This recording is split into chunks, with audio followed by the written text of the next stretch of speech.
makes people cringe and say, don't tell them that, Robert. Yes. Don't tell people what you know. Right. Keep them poor.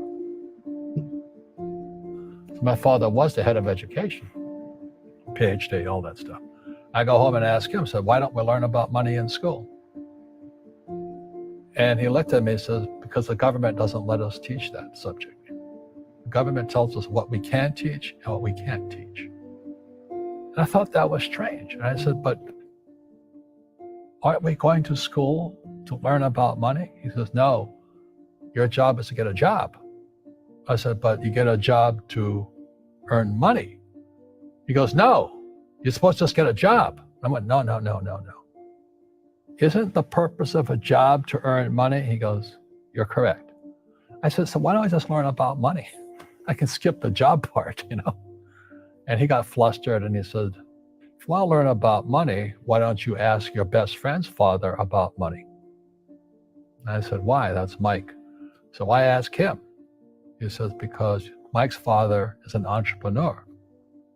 And I said, what are you? He says, I'm an employee. I'm a government employee. I went, oh, what's the difference? He says, the difference is an entrepreneur must know about money, or they're no longer entrepreneurs. And he says an employee doesn't have to know anything about money. Excuse me. Yeah. Is that your car on the lot? Yeah. It's a Jag? Yeah. You make a lot of money? Yeah, I do all right for myself.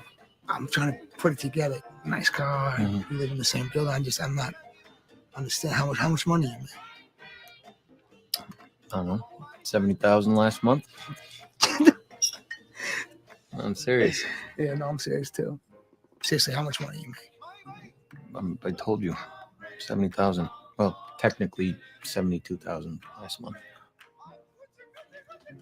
You made 72 grand in 1 month. Yeah.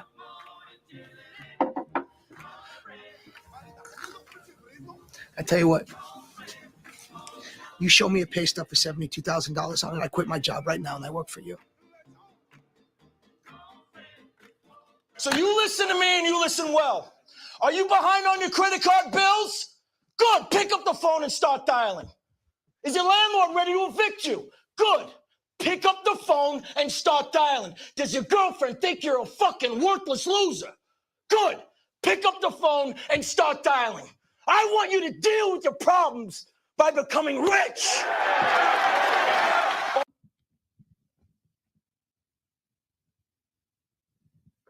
I'm not leaving. I'm not leaving. I'm not fucking leaving.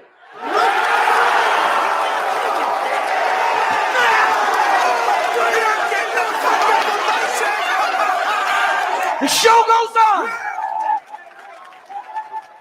This is my home. They're gonna need a fucking wrecking ball to take me out of here. They're gonna need to send in the National Guard, a fucking SWAT team, because I ain't going nowhere.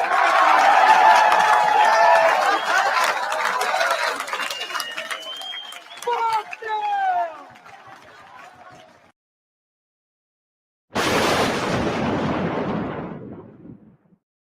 Think they changed I bought the it logo. too. I bought it. Let's see it. I bought it. Good move. Very good move. Let's see it. See it. And we pulled When up. did it come out, Ushi. B-Roots? Did I miss that? Yeah, you're No, fishing, no, was you just- you heard Me, the you, and original Croat. one. You You heard and the Croat. original one, and then they came back on. And then that's when you bought? I bought. Yeah, it's probably the best chart in crypto.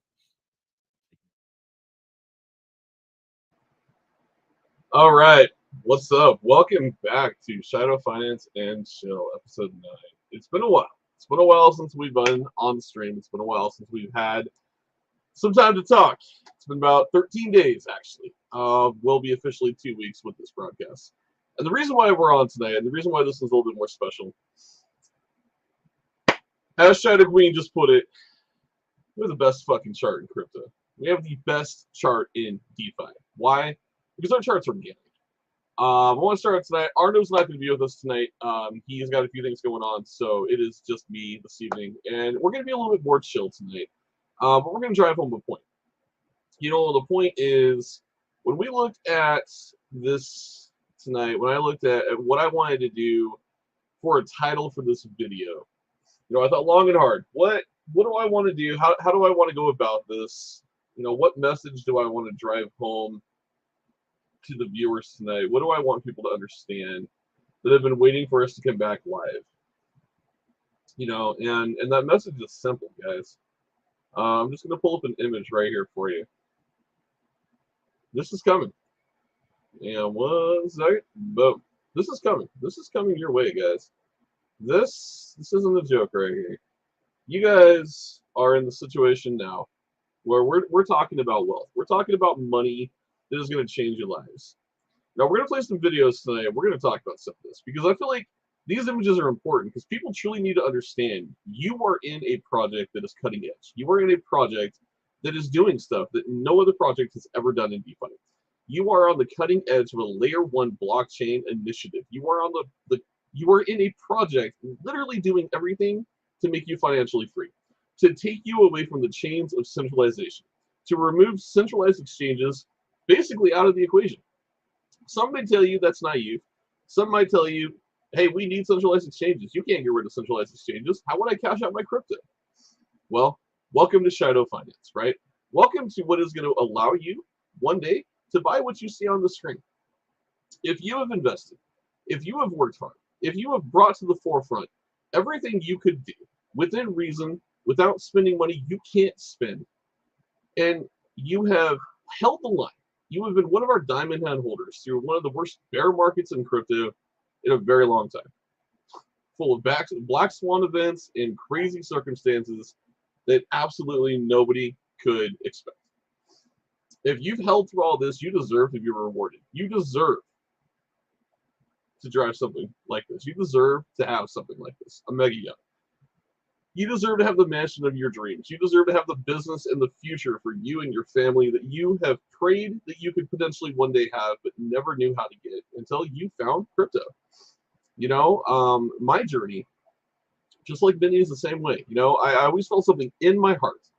I was going to make it. I was going to figure out how to become financially free. I had no idea how the hell I was going to do it. I knew right out of high school that a 9-to-5 wasn't going to get me there. No way in hell that was going to accomplish my goals and dreams. But I was going to figure it out. I was going to find how in the hell, some way, some fashion, some form, that I'd be able to be financially free, to get out of the chains of working a 9-to-5 for the rest of my life. Because I don't want to do it. It's not that I'm lazy. It's not that I feel entitled. It's not that I'm from a generation that doesn't have a work ethic. I actually have a really strong work ethic. It's that I feel like the system has betrayed the people. And that is what crypto has attempted to solve. It's what crypto is designed to circumvent. It's a crooked system where the 1% are wealthy, ridiculously wealthy, and the other 99% suffer. And if you are in crypto, you understand that. If you are in crypto, you want to change that. So you know what? That's what we're going to talk about tonight. We're going to talk about changing lives. And this AMA is going to be a little different from the ones that we've done in the past, where we throw a bunch of technical stuff at you and we go over charts and analysis. I just want to come to you guys and talk tonight because things are moving fast. We have an AMA this Thursday with Bjorn. Bjorn has already made it crystal clear. The fiat on and off ramp's coming. That's your DEX. Your DEX is coming. The Perpetual platform is out, has been insanely successful, right? In fact, we're going to take a look at that live tonight as well. The Perpetual DEX is doing crazy numbers. Lots of people are utilizing it. It's been a huge success for Shido-Finance. It's been a huge success for every holder. And you guys witnessed that when we saw almost 24 hours of nonstop buys on the charts. Just one after another of new holders. And the beautiful part is they're still with us. They're with us because they want change. They want a project in the DeFi space that actually is going to completely do something new. It's going to change things. It's going to do things for the people instead of just giving them bullshit hope and a prayer that, hey, if Elon tweets about us, we're going to go to the moon. Man, get over that shit. That's not going to make you a millionaire. That might give you a quick pump and a dump and a 10 or 20x. You can move on to the next green candle and chase and hope that one day you make it by chasing green candles. Or you can be in a project like Shido-Finance that has a doxed, very clear dev has LP that can never be touched. All LP tokens and tickets are completely burned, meaning the liquidity can never be pulled from. To hell with a 100-year lock, it can never be touched. That's a beautiful thing. That should let you go to sleep at night more peaceful than anything else out there, right? It allows you to know you're in a project with safe hands. You're with a dev and a development team that's not going to give up. They're tackling some of the hardest issues in crypto right now, and they're rocking it. They're killing it. The Perpetual DEX was to me the first clear sign that I found the Holy Grail. You know, any dev can tell me what they're going to do. Any dev can say, I'm going to build a blockchain. I'm going to build a DEX. I'm going to build this. I'm going to build that. I'm going to integrate it all into a wallet. Sounds great, right? Sounds marvelous until you see it in action.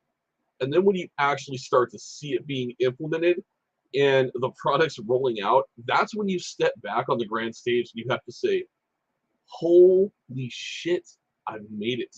I made the right decision, right?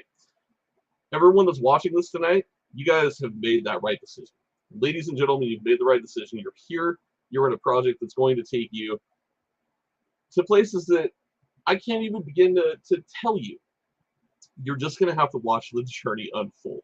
So, with that, let's get into a couple things tonight. Let's talk about it. Let's have a good time. Like we usually do, I want to thank Shadow Queen, our moderator. She is here in chat. Give her a huge shout out if you guys would in the comments. She's holding down the fort as always. Appreciate you, Teach.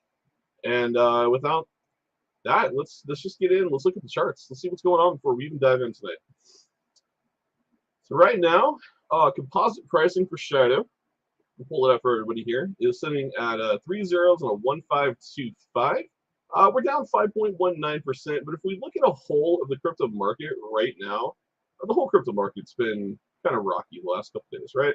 You know, right now we're about 855.75 billion. We're down 0.02%, and there's just a lot of blood in the streets. You know, there's definitely some green, but there's a lot of blood in the streets, right? Let's be real with that. And so, you know, when we go back and we look at Shadow and we look at what's going on, what I'd say here is the beautiful part is we're trending, right? We're trending sideways. We're looking great. Let's go ahead and zoom into the charts. 1566 on the BNB chain. And you look at right here, it just is a beautiful arc consolidation, right? You know, this was our pump right here over the last couple days with the Perpetual DEX when it launched. And just a beautiful pump. For anyone that was here for that, it was an amazing, amazing thing. And this is just the beginning, guys. This is absolutely just the beginning. Well, you've seen that little rise. We had a little bit of sell-off, a little bit of selling pressure, right? And then we started consolidating. And now if you look at our consolidations here, what you guys are going to notice is we're consolidating higher on each wick or each candle that closes, right? So as each candle closes, we're opening on the new candle higher, which is extremely bullish, and there's no selling pressure. We're consolidating up and we're moving towards a breakout. That breakout, kind of think is coming this week, because you're hearing rumors that the DEX is about to drop. The fiat on and off protocols, otherwise known as the DEX, that's coming this week, guys. So that super bullish. It's got me super excited to see. I love to see a chart like this. And again, we go back to what Beatroot said, right? With the cleanest, most clear chart in crypto. Why is that? Why would Beatroot say we have the best looking chart in crypto? Let me zoom out and show you. Let me zoom out here. Bought a new monitor just for you guys so I can show you this craziness. So you guys zoom out and you look at this here. You know, you can see a new all-time high after new all-time high, right? This is back here, way back, right? You can see a little bit slow trending, nothing really too crazy, and then we started moving, right? We hit an all-time high, we retraced. We came back up, we met our all-time high, we retraced. We came back up again to a new all-time high, okay? New all-time high. We came down a little bit here, came back up, we retraced, we consolidated, we broke out to a new all-time high. If you're paying attention to the patterns and you're looking at how the consolidation works, we consolidate for about a week to 2 weeks, then we have another breakout and a run. That is 100% organic. Nothing there is manipulated. We don't have a dev coming in, swooping in with 50 ETH a night, saving the charts. We rely on our community and our marketing and our products to speak for themselves. 100% organic. You know, a couple things here. Now we'll throw it again. Shadow Queen, best chart in crypto. Touching the points that I said, plus the liquidity was burned. And that is the liquidity tokens, meaning that the pool can never be touched, right? So if you look right now on BNB chain, $480,000 in liquidity. Okay, that's on the BNB chain. We'll add the two together to see kind of approximately where we're at. We're getting close to that $1 million in liquidity, which is beautiful. It's pure organic. There is no way to exploit Shido. There's absolutely no way to exploit this. You cannot touch our liquidity. This project cannot be rug pulled. I don't care what the fudders and idiots out there try to tell you. And again, this goes back to everyone's going to FUD, right? Because in the world of crypto, there's only so many investors to go around, right? And every project's trying to pull investors from every other project, right? So it doesn't matter what project, they're going to try to FUD you because they don't want their investors to go to your project, right? So they're going to try to find any stupid reason they can to say, oh my God, it's a terrible project. You should never invest. You should do this. You're going to hear the term rug pull thrown around like it's a 2-year-old throwing a tantrum because they just think that you say the word and it scares people. But people have gotten more educated. People are starting to understand the difference between bullshit and reality, right? And so you can't just throw the word FUD around and think that it's going to affect somebody's opinion of whether or not to invest. But you'll hear, rug pull this, rug pull that, dev is this, dev is that. You'll hear it on all the projects, right? And it's funny that it's usually the projects that are doing that are the ones that are the most fearful of your project because you're doing something that they're not, and they're afraid their investors are going to see an opportunity to make a whole lot more money, and they're going to pull out of their project and go to your project. It's always kind of funny when you watch the people that are starting to spread FUD. Those are the ones usually in higher up positions in other projects that are fearful about what's coming with the project that you're in. So keep that in mind, guys. It's a powerful thing to be able to look on the other side of that and just get a full understanding of how Twitter and this crypto world works, because it's pretty dog eat dog, I'm not gonna lie. We'll hit some comments here before we move on. Magic Cruz says, I'm always excited for Shadow. Thank you for this AMA. Always happy to tune in. Magic, we appreciate you, man. I'm glad you're here. I'm glad you're enjoying it. Shadow Queen says, nice to see everybody here. We got Jimmy James in the house tonight. Let's fucking go. Got P in the house. Let's go, baby. We got AD in the house. Got Sub Sailor. It's good to see a lot of the Shido community hanging out and supporting this AMA. It is greatly appreciated, guys, because we do this for you, the community. It's all about the community, right? We're on the road to prosperity. We're on that road to wealth. We're on that journey together. And so we got to celebrate that journey. Kyle Brown, new individual to the stream. Welcome, Kyle. Appreciate you. Kyle says, I'm glad I found this project relatively early. Kyle, anyone right now is incredibly early. I'm going to tell you, your position, feel blessed. I don't know your position. Don't want you to tell us your position on the stream. Okay, we're back. Sorry, guys. All I want you to know is you're blessed. You're blessed with your position. You are in an amazing project, and I hope you hold it. I hope you hold strong because it's going to change your life, sir. So congratulations on your Shido position, and I look forward to seeing you in our Telegram chat and being a part of the community, 100% if you're not already there. Let's pop over here and take a look at the Ethereum side because we do have a lot of the Ethereum investors in the house tonight. Ethereum down just a little bit, 1455. Nothing too crazy, a little bit of selling pressure, right? 2.6 ETH, 4 ETH. We'll always kind of take a look at some of these wallets, see where these individuals are going. Let's see here. This gentleman's just kind of all over the place. Got a couple different investors, about 219 left in his open ETH wallet.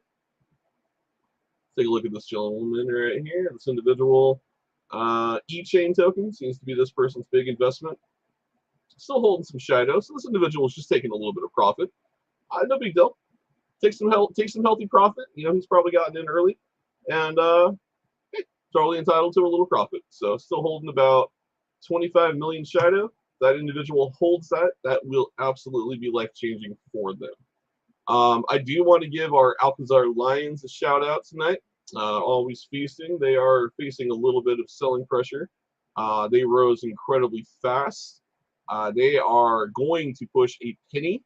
My expectation is that they push a penny before the end of the year, but we will see. It is obviously going to be based upon the selling pressure and how the markets play at hold.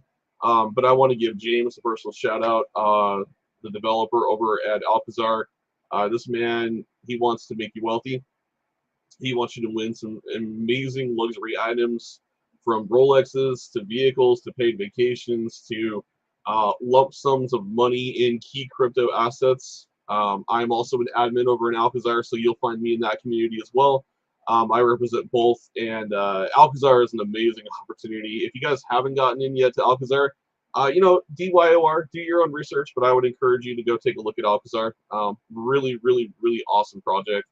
The D app will be out here in about 3.5 weeks. That's going to be the raffling app where he will be doing these giveaways. I know a Porsche is on the table, 2 Teslas on this one. There will be a 1 million USDT raffle that's going to take place.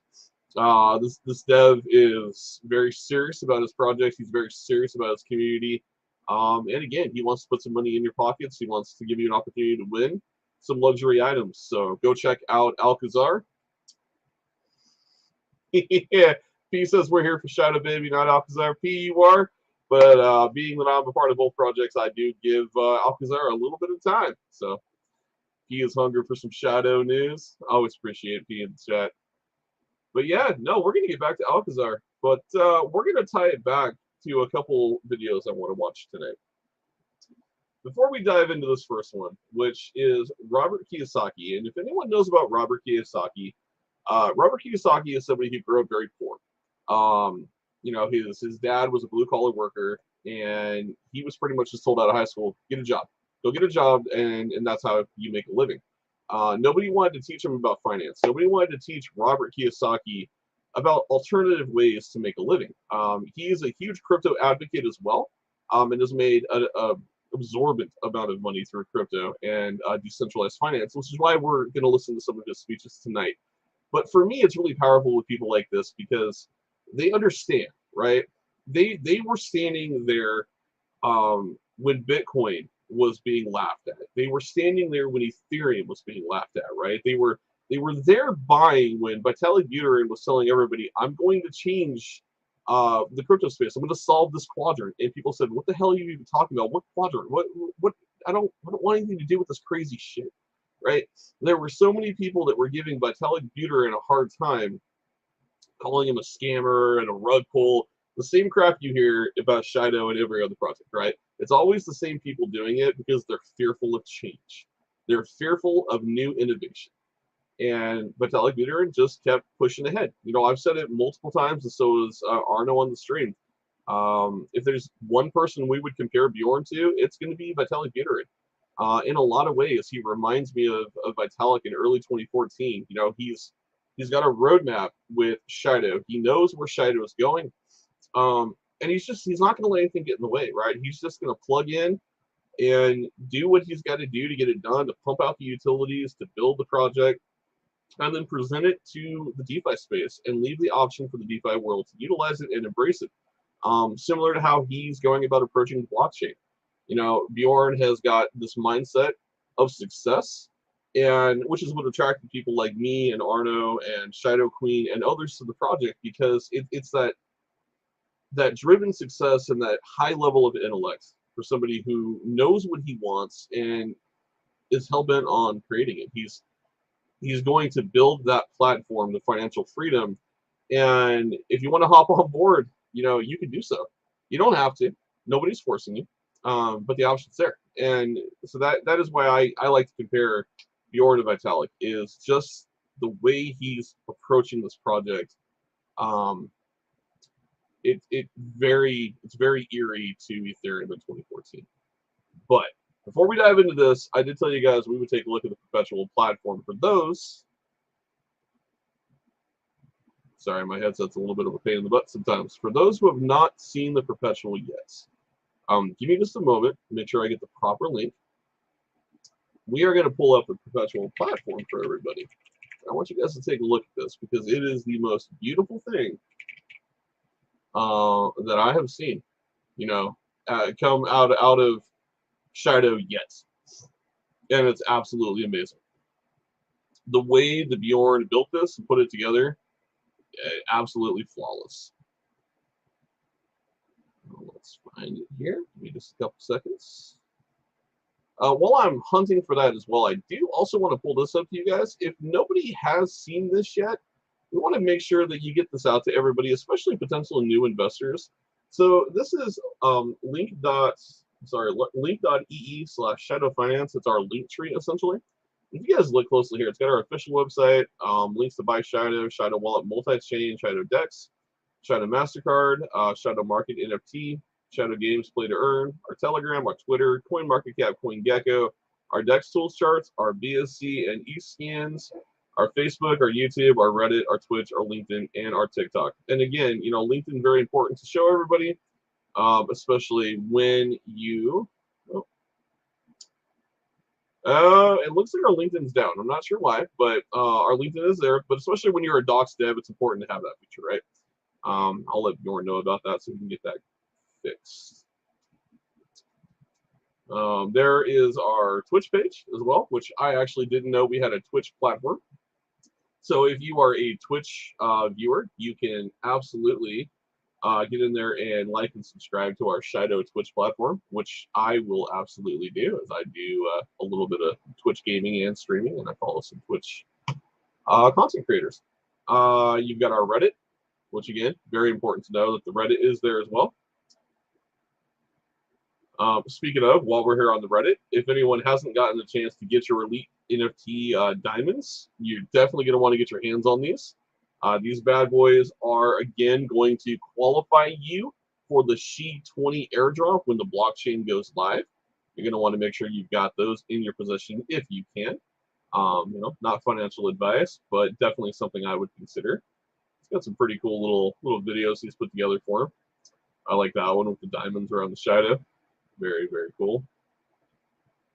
Let's see here. I want to go down here, see if there's anything new off of our Reddit that I've missed. For those who don't know, we did officially announce our partnership with Apollo X. Another one to make sure everyone is aware of. Apollo X is our liquidity provider for the Perpetual platform. So in case anyone is wondering, we are now officially partnered with a top 10 DEX, allowing and providing us that deep liquidity pool. And I was looking to see if there was a quick link to the Perpetual platform here, but that's, aha, yep, right there. Sweet. I knew I'd find it on there. This is the first look at our Perpetual platform. For those who have not seen it in a widescreen view yet, it is absolutely amazing. Very, very in-depth. I don't recommend. What's up, Gigs? Gigs says you better get those NFTs before I do. I do not recommend that anyone get in here and trade on the Perpetual DEX unless you have done your research and understand leveraging, because you're leveraging long and short positions.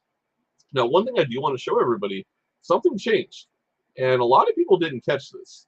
So you can leverage up to 200x. Now, at first, we were under the impression we could only leverage to 100x. You can leverage 200x on long and short positions. So any crypto that's over here in this corner that we support, which is right over here, right? For instance, you want a long short Bitcoin, BTC. Yeah, there's going to be Bitcoin right there. It's the first one that actually pops up because most people long and short Bitcoin. You got, what I love is all your charting tools. So very much, you can go into TradingView if you want. You can go into the in-depth analysis. But if you're somebody that wants all the tools at your fingertip and your disposal, and you want to put long and short positions at 200x leverage against Bitcoin, Ethereum, or other tokens out in the DeFi space, you can do that through this platform. Now, I will tell you that if you are a United States citizen, you are going to have to use a VPN. I know there are people that are against a VPN. That is fine.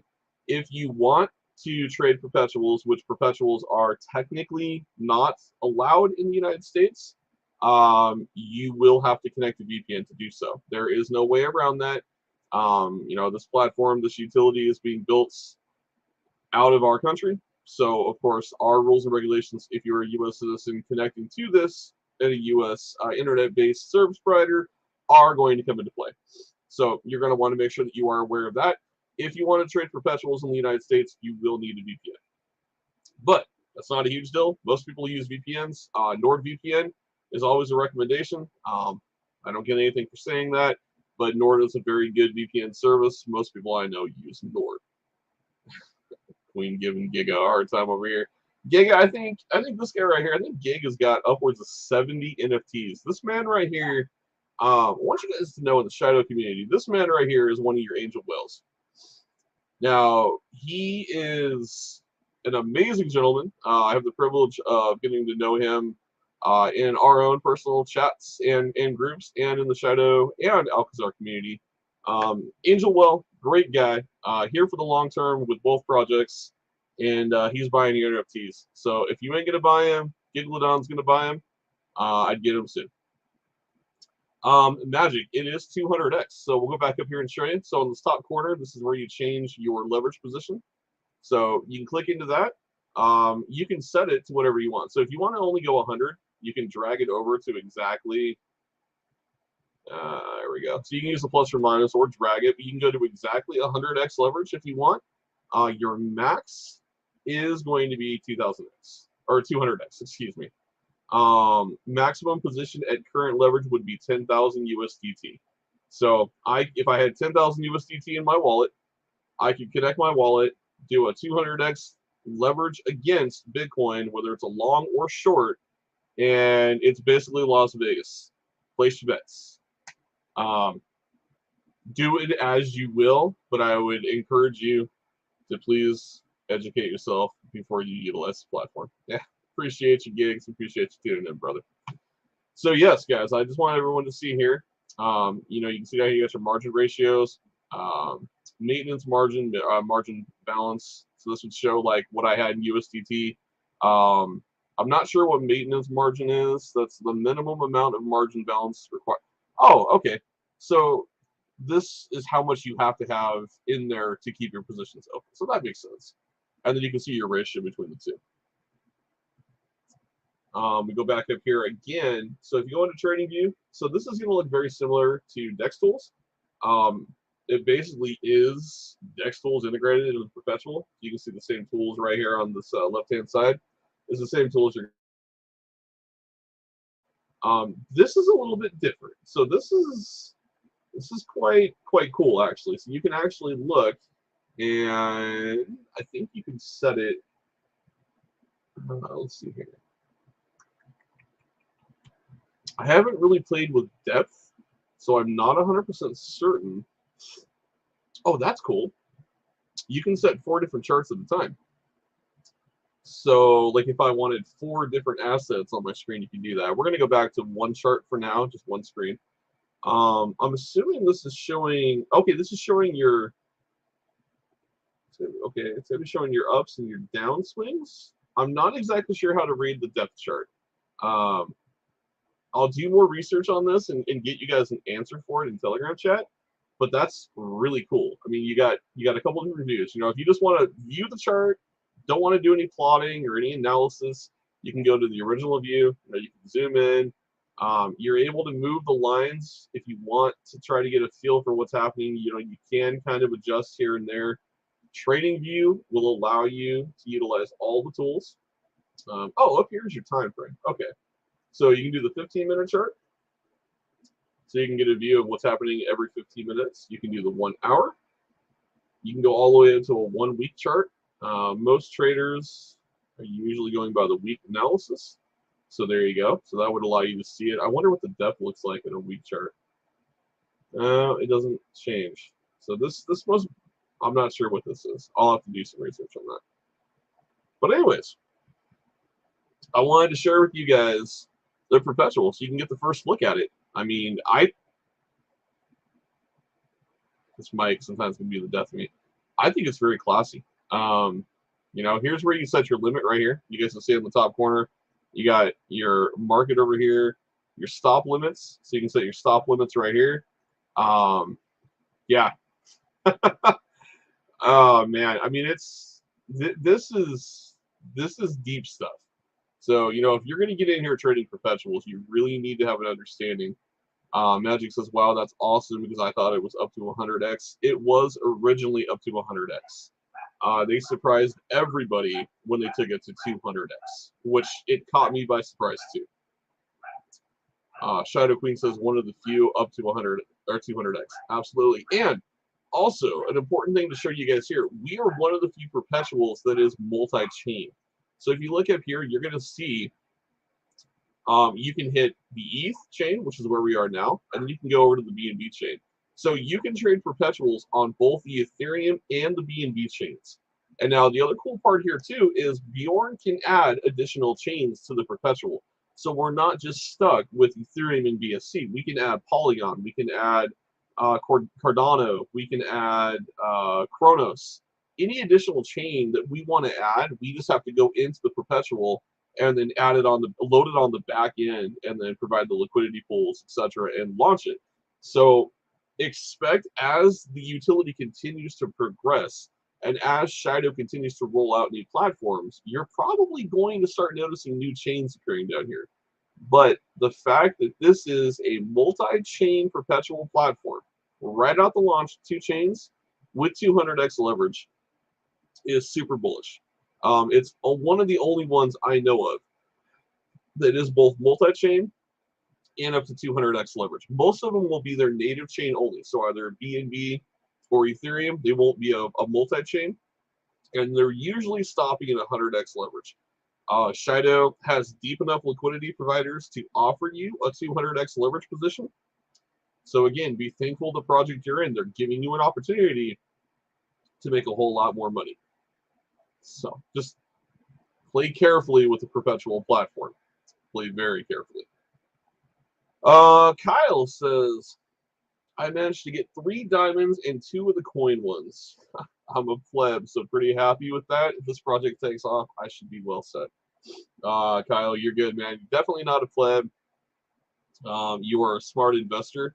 You are in this when most people wouldn't, most non-tech savvy individuals look at Shido-Finance and they consider it boring, right? When me and Arno were up here talking techniques, I'll watch our viewers and I'll see, 15, 20, 30 people, because it's not a meme coin.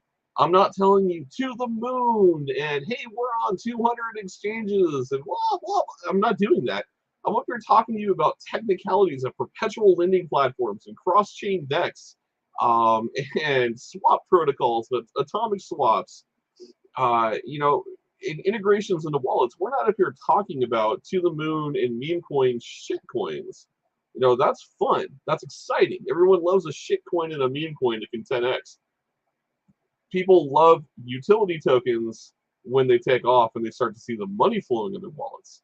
For the first few months when all this is being built, they're like, man, this shit's boring. I don't want to hear about technicalities of atomic swaps and cross-chain features. Most people don't. People like me absolutely love it, and we can't get enough of it. That's why we're in the project as deep as we are. So, I always find that comparison funny, right? Crypto is a really weird place. You have so many people that just chase green candles and just want a quick 2 or 3x. Then you have like the percentage of people who buy into projects and don't even read the white paper. They just look at a website, or they see a Twitter post, or somebody says, hey, I bought this. And the person that says I bought it can't even explain to them why they bought it. It's hilarious when you look at that kind of stuff. But that's the world we live in. And then you have the serious investors. You have the people like myself, like Gigs, Shido Queen, Kyle, Magic Cruz. A lot of the people I've got to know in the Telegram and in the community that are diamond handing the hell out of Shido. And we're like, please dip. Please dip. I need to add to my position, right? You got the other people going, oh my God, don't dip, don't dip, don't dip. I don't want to see my money drop. And you got us over here like begging for a dip so we can get a better position. It's really kind of funny, the flip of the coin that we have in crypto. But the people that are begging for the dip and are buying the dips are the smart ones, adding to their position, just sitting back and waiting because we know what's coming. And I'm going to tell you, just like Arno would tell you if he was here, 5 to 6 months from now, your lives are going to change in crypto. If you are diamond holding Shido, you are not selling your Shido, you haven't bought more than you can afford to buy, you're not under a fear or pressure to sell this, and you're just sitting back holding, 5 to 6 months from now, you guys are going to have a totally different experience. Absolutely different experience. I want to pull up a couple comments from Kyle here, because this is actually a pretty important comment to make here. Magic Cruise says Shadow Diamond NFT is looking beautiful. Yes, they are. Kyle says, thanks. One of my fears is the volume doesn't come. For example, Dimix, another DEX play, only gets to 15K volume daily. Hopefully the marketing showing the utility and features is massive. So Kyle, what I would tell you with that is valid points, right? The fear, and that's the big word, right? Because fear leads you to make really stupid decisions, right? I can speak to that because I've been a part of it in multiple projects. We're in a bear market. Volume isn't really here right now in a bear market. Like, let's go look at some charts, right? Right now, 24-hour trading volume on Shido and BNB is $72,000. Okay, we're not listed on a bunch of exchanges because, well, first of all, I'm going to highlight the comment that Kyle made here again, especially with the growing distrust of CEXs. That is why Shido is the gem in your portfolio, sir, because everybody right now is fearful. We've been saying this for years. Not your keys, not your crypto. If you put crypto on a centralized exchange and you use a centralized wallet, Coinbase is a key example of that. There's a clause that if they go bankrupt, they can take all of your assets out of that Coinbase wallet. It's absolutely in their legal documentation. So it's one of those things to be clear on. You know, we've said it for a very long time. Not your keys, not your crypto. But yet people are putting money and faith in centralized exchanges. And these centralized exchanges, they're failing you. Enter Shido. Bjorn looks at this and goes, okay, I have an opportunity to make an impact and a change to bring crypto back to what it was meant to be, right? Crypto was never designed to be another world of centralization. Satoshi didn't design Bitcoin to be centralized. Bitcoin was designed to be decentralized, completely disconnected from any form of taxation, any form of centralization. It was designed to be its own currency for the tech savvy that wanted an answer and a solution to centralization. Then what happened? We got dependent upon being ease of access to say, oh, well, I can just transfer it here and then cash out to my bank account. You reintroduced centralization to what was supposed to be completely decentralized. We got used to, well, the better term is we got lazy because the ease of access of centralized exchanges, right? And then those exchanges have to work with state regulations or governmental country regulations wherever they're stationed, whether that's here in the US, that's in Europe, that's in Africa. It doesn't matter. They have to adhere to those regulations and policies, right? They have to KYC you. So then every time that you do a transaction and you move crypto out of that exchange to your checking account, guess what's happening? It's a taxable event every single time, and then you're going to pay Uncle Sam or whatever country their tax. The same people that want the top 1% to be successful and for you to basically suffer are now going to take from you the wealth that you created through a system designed for people who were tired of centralization. It doesn't make any sense. So enter Shido-Finance. Now, Shido-Finance is still going to adhere to KYC protocols where it has to. So, i.e., the Shido card. If you choose to use the Shido MasterCard, you will have to do a one-time KYC. The wallet will remain completely non-custodial. It is not centralized. It is not KYC. It is a decentralized platform, right? If you choose to use the MasterCard, you do have to do a one-time KYC. So be smart about what you do, right? And how you utilize the utilities. But there are other ways to, you know, prevent yourself from having to pay a crap ton of money. We're not going to go into tax law because I'm not a CPA. I'm not a certified financial advisor. This is all non-financial advice. We're not going to talk about tax law. But what I will tell you is there are ways, right? There's LLCs. There is good CPAs out there that will show you the loopholes. When you have the money, you will be able to take advantage of those opportunities. So don't be fearful of tax. Everyone's going to have to pay tax. The difference is hold your crypto long enough so you pay minimal capital gains, and then go through a platform such as Shido where you can do, bulk transfers, $100,000 a day straight to your checking account, $2,500 a day in just ATM limit withdrawals, $500 per transaction. You gain cash back and rewards with the MasterCard. There is a lot that Shido's utility ecosystem will offer you and allow you ease of access to utilize your crypto. That is what makes this so amazing. So to go back to Kyle's question when he's talking about the volume. Right now in the bear market, you're not going to see that volume, right? You're seeing $72,000 a day in BNB. You're seeing $38,000 a day in Ethereum. But what you aren't seeing is a massive sell-off on the charts. What you aren't seeing is the liquidity pools being drained. What you aren't seeing is a mass exodus because people understand what they're holding. People understand what is coming.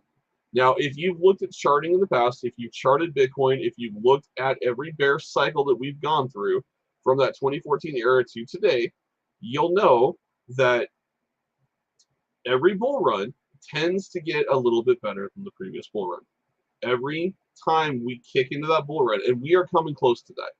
This bear market, the bears are being exhausted. The bears are towards the end. I keep telling everybody, I think January, February, maybe March, depending if we have any more crazy world events. But I think by the time we get to March, we're going to see a rally. We're going to see Bitcoin start to tick up.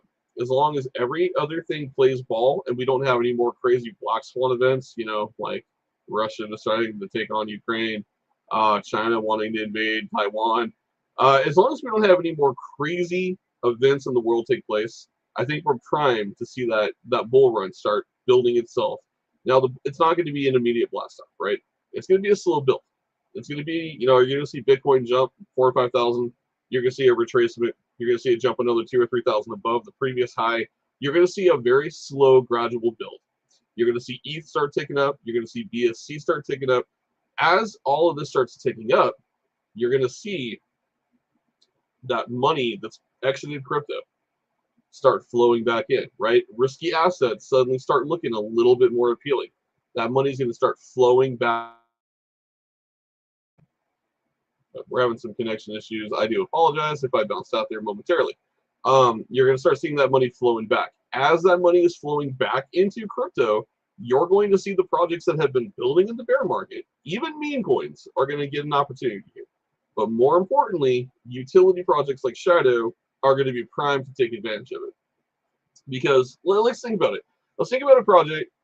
If a project has spent the entire bear market doing nothing but getting listed on exchanges, and then we have a situation where nobody trusts exchanges anymore, what did all those exchanges do for that project? Not much, right? Because nobody wants to put money on exchanges. They're all fearful. So they're going to buy on Uniswap, PancakeSwap, and decentralized exchanges. They don't want to go to a centralized exchange. So if you've spent the entire bear market building and putting yourself on centralized exchanges and only centralized exchanges, and you haven't built functional utility, useful utility that actually impacts the DeFi space, you're in a world of hurt. Now, are you still going to see a pump? Yeah, probably. You'll see, if you're on a bunch of exchanges, you'll see a pump, but then you're going to see an immediate dump. Projects like Shido that are bringing to the forefront a solution for those fearful investors are going to see a sustained rise, and they're not going to see a dump. They're going to see a retracement, consolidation, and continued new all-time highs. Especially the fact, you got to remember, we're building a layer 1 blockchain in 2023. And that blockchain is going to come a whole hell of a lot faster than I think a lot of you people understand. Now, that blockchain, there's a couple things I want to clarify with the blockchain. SHI-20 will be the governance token for the blockchain. SHI-20 is a pegged token to Shido, ETH, and BSC. The only way that SHI-20 comes into existence is if somebody purchases Shido on ETH or BSC and then converts it through the bridge to make it into SHI-20 to use to run their utility or their project. So here's the breakdown. When I tell you guys you're about to be, in my opinion, stupid rich, when we go back to this picture, right? Oh, did I delete it? I did. That's okay. Well, we'll get back to that in a little bit. When I tell you guys are going to see wealth that you have not been able to fathom, the reason for that is you need to understand what's governing the utilities. So Shido, ETH and BSC is governing the entire complete ecosystem. The only difference here is, let's say a project comes in and wants to take, let's say 60 million Shido and convert it to SHI-20 to govern their project on Shido chain. Then let's say they buy it on the BSC site. They take 20 million out of the supply on the BSC chain, instantly rip it out, convert it to SHI-20, and drop it on the blockchain. That never comes back to the BSC chain. That's officially now being used to govern that project on the Shido chain. You just took 20 million out of the small supply that's already governing all of the primary utilities on the BSC chain. You're going to see that happening on BSC. You're going to see that happening on ETH. What that does is it creates a price squeeze, right? So the more supply you take out of the equation, the less tokens there are, the higher the price requirement to govern that entire ecosystem. It forces the value higher because those tokens have to govern everything. The DEX, the Perpetual, the blockchain, everything is being governed by the ERC and the BEP20 versions of Shido. The only way SHI-20 comes into existence is if you take some from that, one of those two native chains, and convert it across the bridge and turn it into SHI-20. So I hope that's making sense here. What's up, Mo? Welcome to the stream, brother. I hope that's making sense for you guys, because I've seen a lot of questions about where's SHI-20 coming from. Are we having another token? We're not having another token. It's pulling from the native supplies, going across the bridge, and being converted into SHI-20 to then govern that project's ecosystem. That is the most bullish thing you could ever hope to get into in crypto. People dream, literally dream, about being on a blockchain, on the ground level of a blockchain. This is literally the Indiana Jones moment when he pulls the little idol off the stone tablet and he's sitting there looking at it like, man, is that real? This is Arno's Indiana Jones reference, and it is literally the Indiana Jones moment, ladies and gentlemen. You are in the most bullish position you'd ever hope to be. There is not, I'm going to go on record and tell you this, there is not a meme coin out there that will make you more money than Shido-Finance will. I'm going to go on record saying that. Because, I'm sorry, meme coins aren't producing a layer 1 blockchain. They may have a coin, and if they bring a utility out, their coin doesn't govern their utility. It does literally jack shit. It just sits there. It's like the FTT coin. It didn't govern anything. It was just there. Shido governs the entire ecosystem, ladies and gentlemen. I'm telling you right now, what you hold. If you were smart investors right now, for the smart savvy, they're buying the dips. If you're on the fence, about this, not financial advice, I'm buying the dip. Buy the dip. Take this opportunity to stack a bag of 100 million or more. In my opinion and Arno's opinion, if you hold just 10 million Shido, your life is forever changed when all these utilities drop. A year from now, you're going to look back at the suffering you went through and the hard times, and and the times you held Shido and the fear you might have had, and you're going to go, God, I'm so glad I didn't sell that. Because if you don't sell it, I'm telling you right now, your life will change.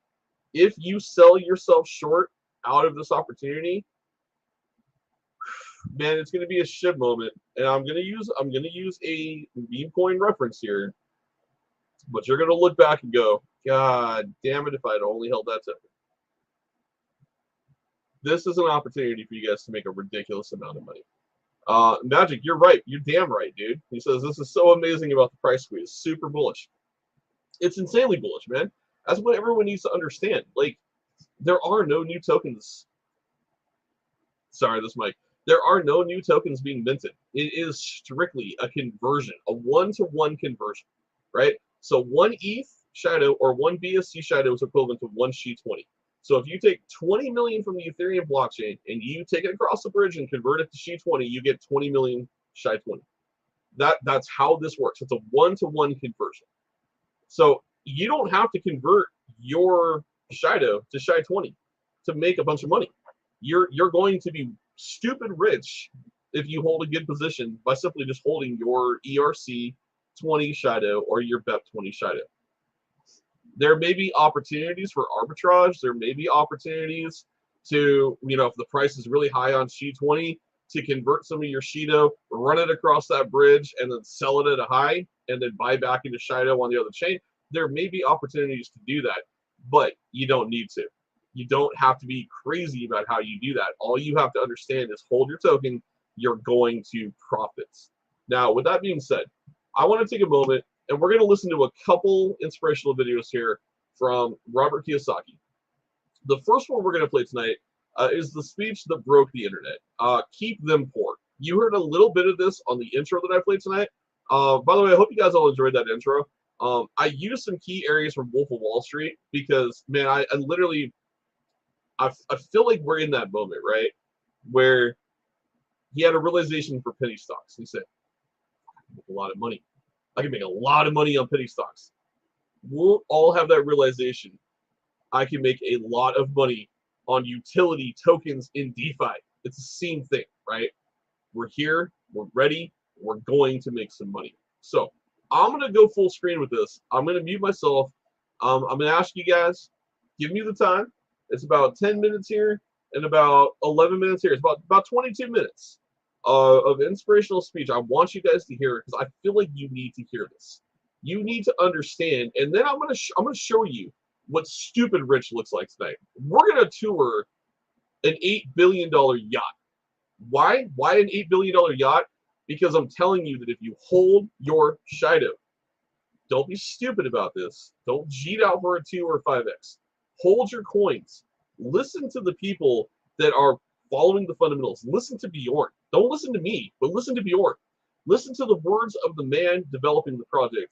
He talks like Vitalik Buterin. He has a roadmap and a plan, and he's going to execute it. He wants to change people's lives, and he wants to change DeFi forever. There is no other project out there. If you guys noticed before I play this, there were 2 other projects that dropped perpetual platforms the same day that Shido did. Why is that? Why did 2 other projects drop a perpetual platform on the same day? Fear of missing out. Fear of being last. They were still last. We beat them all to the punch, but they wanted to try to take that little bit of hype, right? They wanted to ride the hype train.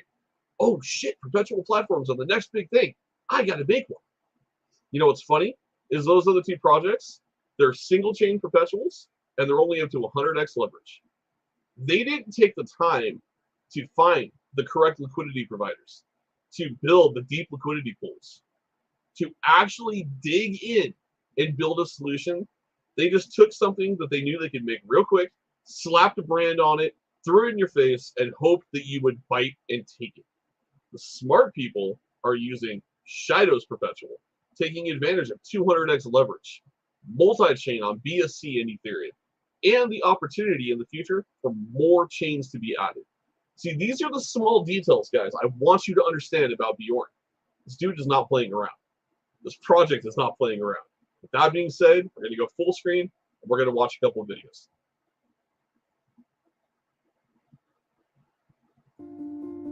Do the rich people cringe and say, don't tell them that, Rob? Yes. Don't tell people what you know. Right. Keep them poor. So my father was the head of education, PhD, all that stuff. I go home and ask him, said, why don't we learn about money in school? And he looked at me and says, because the government doesn't let us teach that subject. The government tells us what we can teach and what we can't teach. And I thought that was strange. And I said, but aren't we going to school to learn about money? He says, no, your job is to get a job. I said, but you get a job to earn money. He goes, no, you're supposed to just get a job. I went, no. Isn't the purpose of a job to earn money? He goes, you're correct. I said, so why don't I just learn about money? I can skip the job part, And he got flustered and he said, if you want to learn about money, why don't you ask your best friend's father about money? And I said, why? That's Mike. So I asked him. He says, because Mike's father is an entrepreneur. And I said, what are you? He says, I'm an employee. I'm a government employee. I went, oh, what's the difference? He says, the difference is an entrepreneur must know about money, or they're no longer entrepreneurs. And he says an employee doesn't have to know anything about money because the government will take care of them, the company will take care of them. So I'm all confused.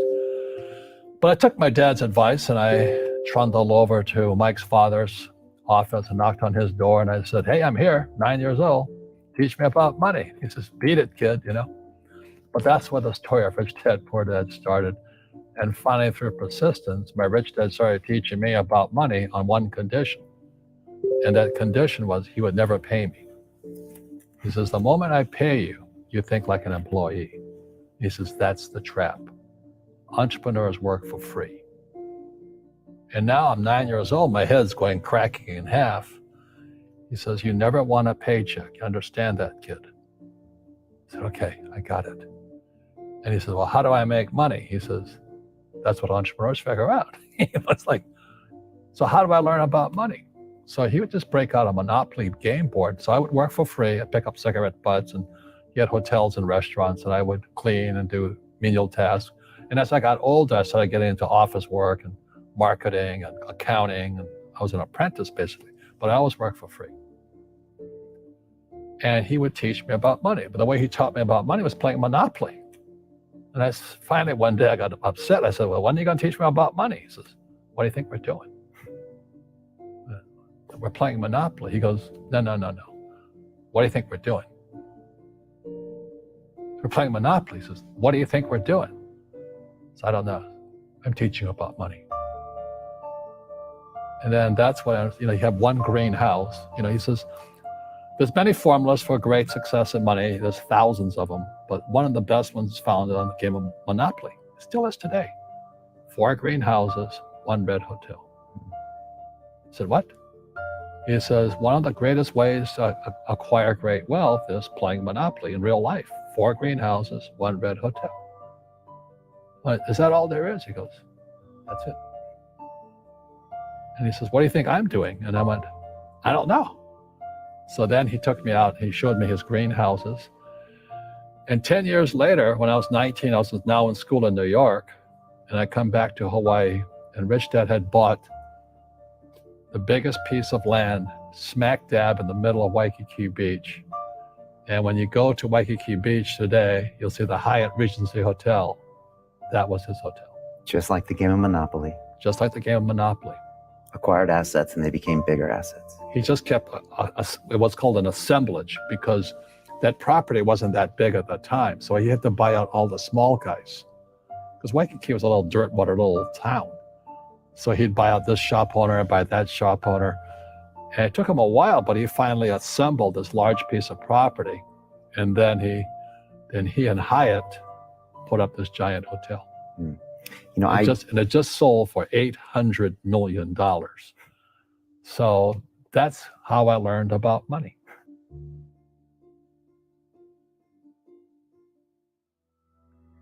I've had financial crashes. I've had people stab me in the back, but they're all good because I grow from it. That's spirituality. People who are afraid of making mistakes, like they teach in school, they don't ever grow. Because spirituality is there's good and there's bad, there's right and there's wrong, there's up and there's down. Most people only want to be right. They only want to be positive. Well, you can't have that. That's not reality. Well, I wasn't poor by most people's standards, but I came from a family with a poor attitude, if you know what I mean. Because rich, poor, middle class, poverty starts with a fundamental attitude. Poverty is passed on. It's taught in your families. And middle class is taught in families. And so the people right now who are sitting at home, who are struggling financially. Helen Hansel was able to win any. Oh, these commercials. Sorry, guys. Hang on. There we go. About money or unhappy. They may be making a lot of money, but unhappy with what they're doing. It was probably taught to you. Your super ego was taught, get a job, work hard, or you'll never be rich, or the rich are evil, or whatever. So the school system will never teach you about money. The school system was designed to teach you to be an employee, which is important, or a doctor or a lawyer, a specialist, but never about money. And what most people lack is real business knowledge, like accounting, like debt, like taxes. You got to know that stuff, but they don't teach it in school to anybody. So, and then when people ask me, how did your rich dad learn this when your poor dad, a PhD, didn't? And the answer is very simply, my rich dad was my best friend's father. His father died when he was 13. So his rich dad had this family business at 13 to run. So he had to drop out of school, which was his blessing. There's blessings, and sometimes a blessing doesn't look like a blessing, but it turned out to be a blessing.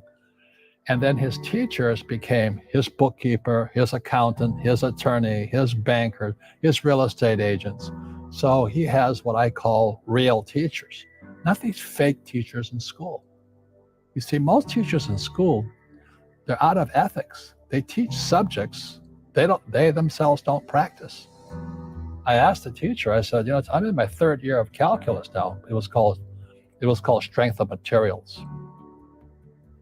I said, am I ever going to use this stuff? He goes, no. I said, why do you teach it? Because I get paid. I said, do you ever use it? He goes, no. And that's why, you have to, in life, one of the things I suggest to people, you got to find a real teacher versus a fake teacher. And a fake teacher is somebody who doesn't do what they teach. And a real teacher is doing what they teach every day. So my accountants, my attorneys, they're in it every single day. That's how I learn, because every day I'm solving problems in my business. So I have accountants and attorneys and bankers and all these people on speed dial, because I'm solving problems with my team. I see you giving this knowledge out, and Yeah. do the rich people cringe and say, don't tell them that, Rob? Yes. Don't tell people what you know. Keep them poor. But, unfortunately, the poor, as was in the Bible, I'm not real religious, the poor will always be amongst us, because it starts up here. Right, it's that fear mentality. It's in their words, and the words become flesh. Again, I'm not really religious. I flunked out of Sunday school also. But when they say I can't afford it or I can't do that, they go down. They become what they say. My PhD daddy says, what do you think I am, made of money? I can't afford that. And my rich dad would say, that's why he's poor. Poor people say, I can't afford it, I can't do that, I don't have time. Because it's an escape. It's an escape. You know what I mean? It's easy to say, I can't afford it. And your rich dad used to say what instead of, I can't afford it? How can I afford it? How can I do that? What would it take? Or why should I do that?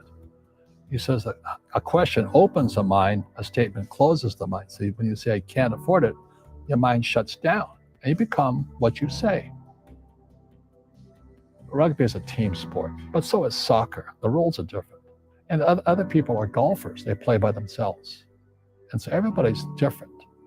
So my game financially is business, number one. Second is real estate. So what I say to young people is, you find your game.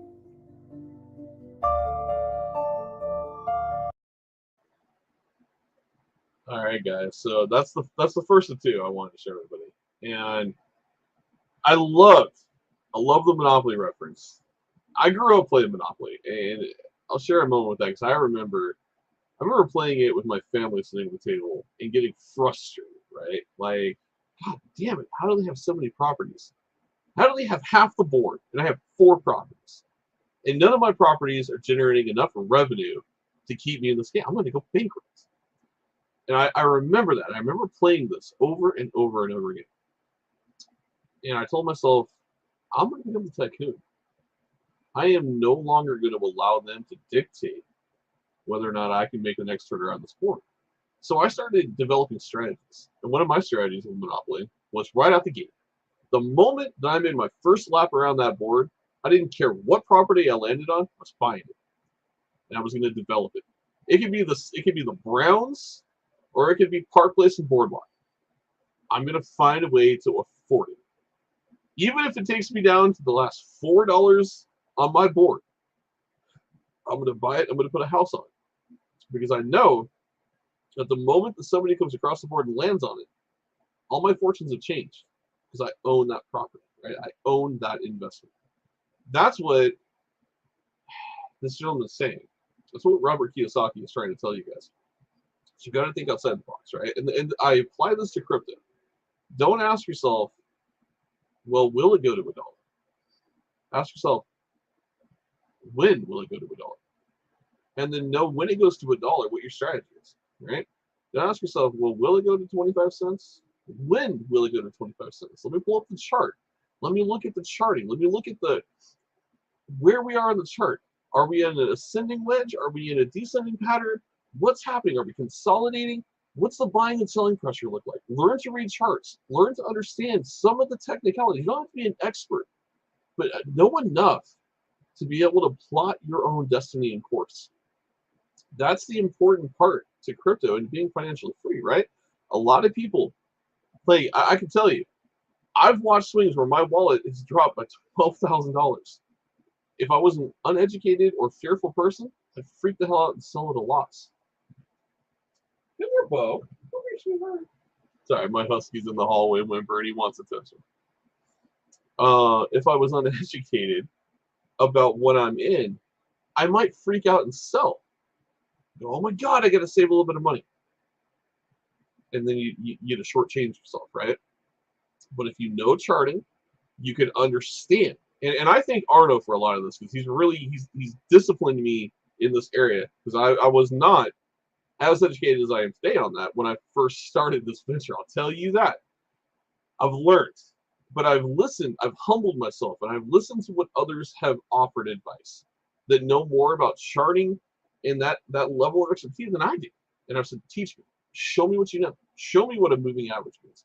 Teach me what the RSI means. Show me how to plot and chart so that I can take that knowledge and share it not only with you guys, but to further my own knowledge and understanding of what's happening in the assets I own. You've got to do that. You have got to reach out and you've got to educate yourselves. Because if you don't, you're going to miss opportunities like Shido. Shido is a massive opportunity. Shido is going to mint millionaires and billionaires. I know some of them that will be future millionaires and billionaires. I will be a part of that category. I am blessed and privileged to be a part of that category.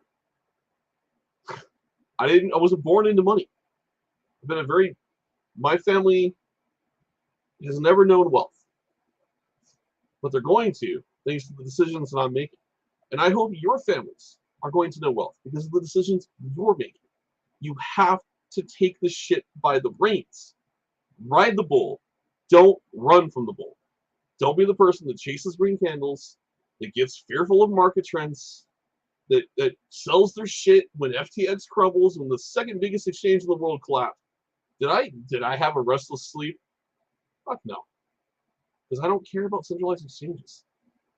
Because I know the projects that I'm in, and I know where they're going, and I know the destiny of what they're building. I don't care what FTX does, or Coinbase, or Crypto.com.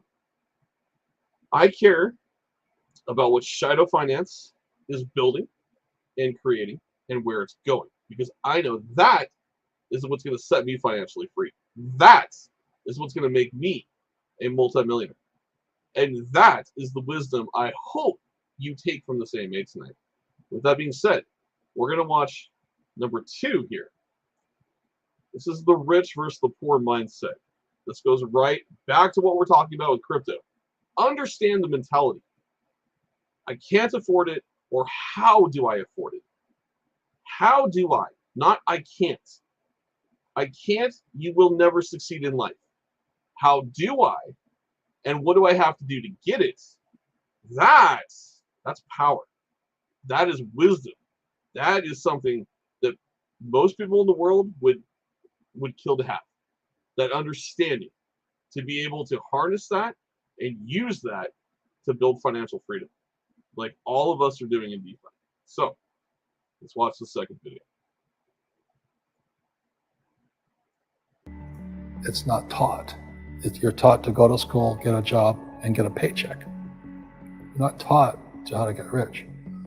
If you read Rich Dad, Poor Dad, my rich dad refused to pay me. He said the paycheck was one of the most damaging things you could take in your life. He says the moment you take a paycheck, you're an employee, and that's the mindset. So my rich dad never paid me. He drove my poor dad, government employee, nuts. You got to pay people. You got to pay people. And Rich Dad was not saying that the paycheck was bad. He says he didn't want to be a slave to money. So as an entrepreneur, I want to pause that real quick because that's such a powerful statement. I don't want to be a slave to money. Well, how do you not become a slave to money? You have money to be able to do whatever the hell you want to do and not have to worry about being a slave, chained to finances, right? Example, the life I live right now. My paycheck comes in, my first paycheck every month. 98% of it out the window to bills. Second paycheck, I dump 50% of it in crypto. And then I take the rest of it and I do what I have to do. I live by a saying. I will live like a poor man today for an opportunity and the privilege to live like a rich man tomorrow. I don't know when that tomorrow's coming. I don't know when it's going to be here, but I know it's on the horizon. I live by that saying. That's powerful because I know what I hold.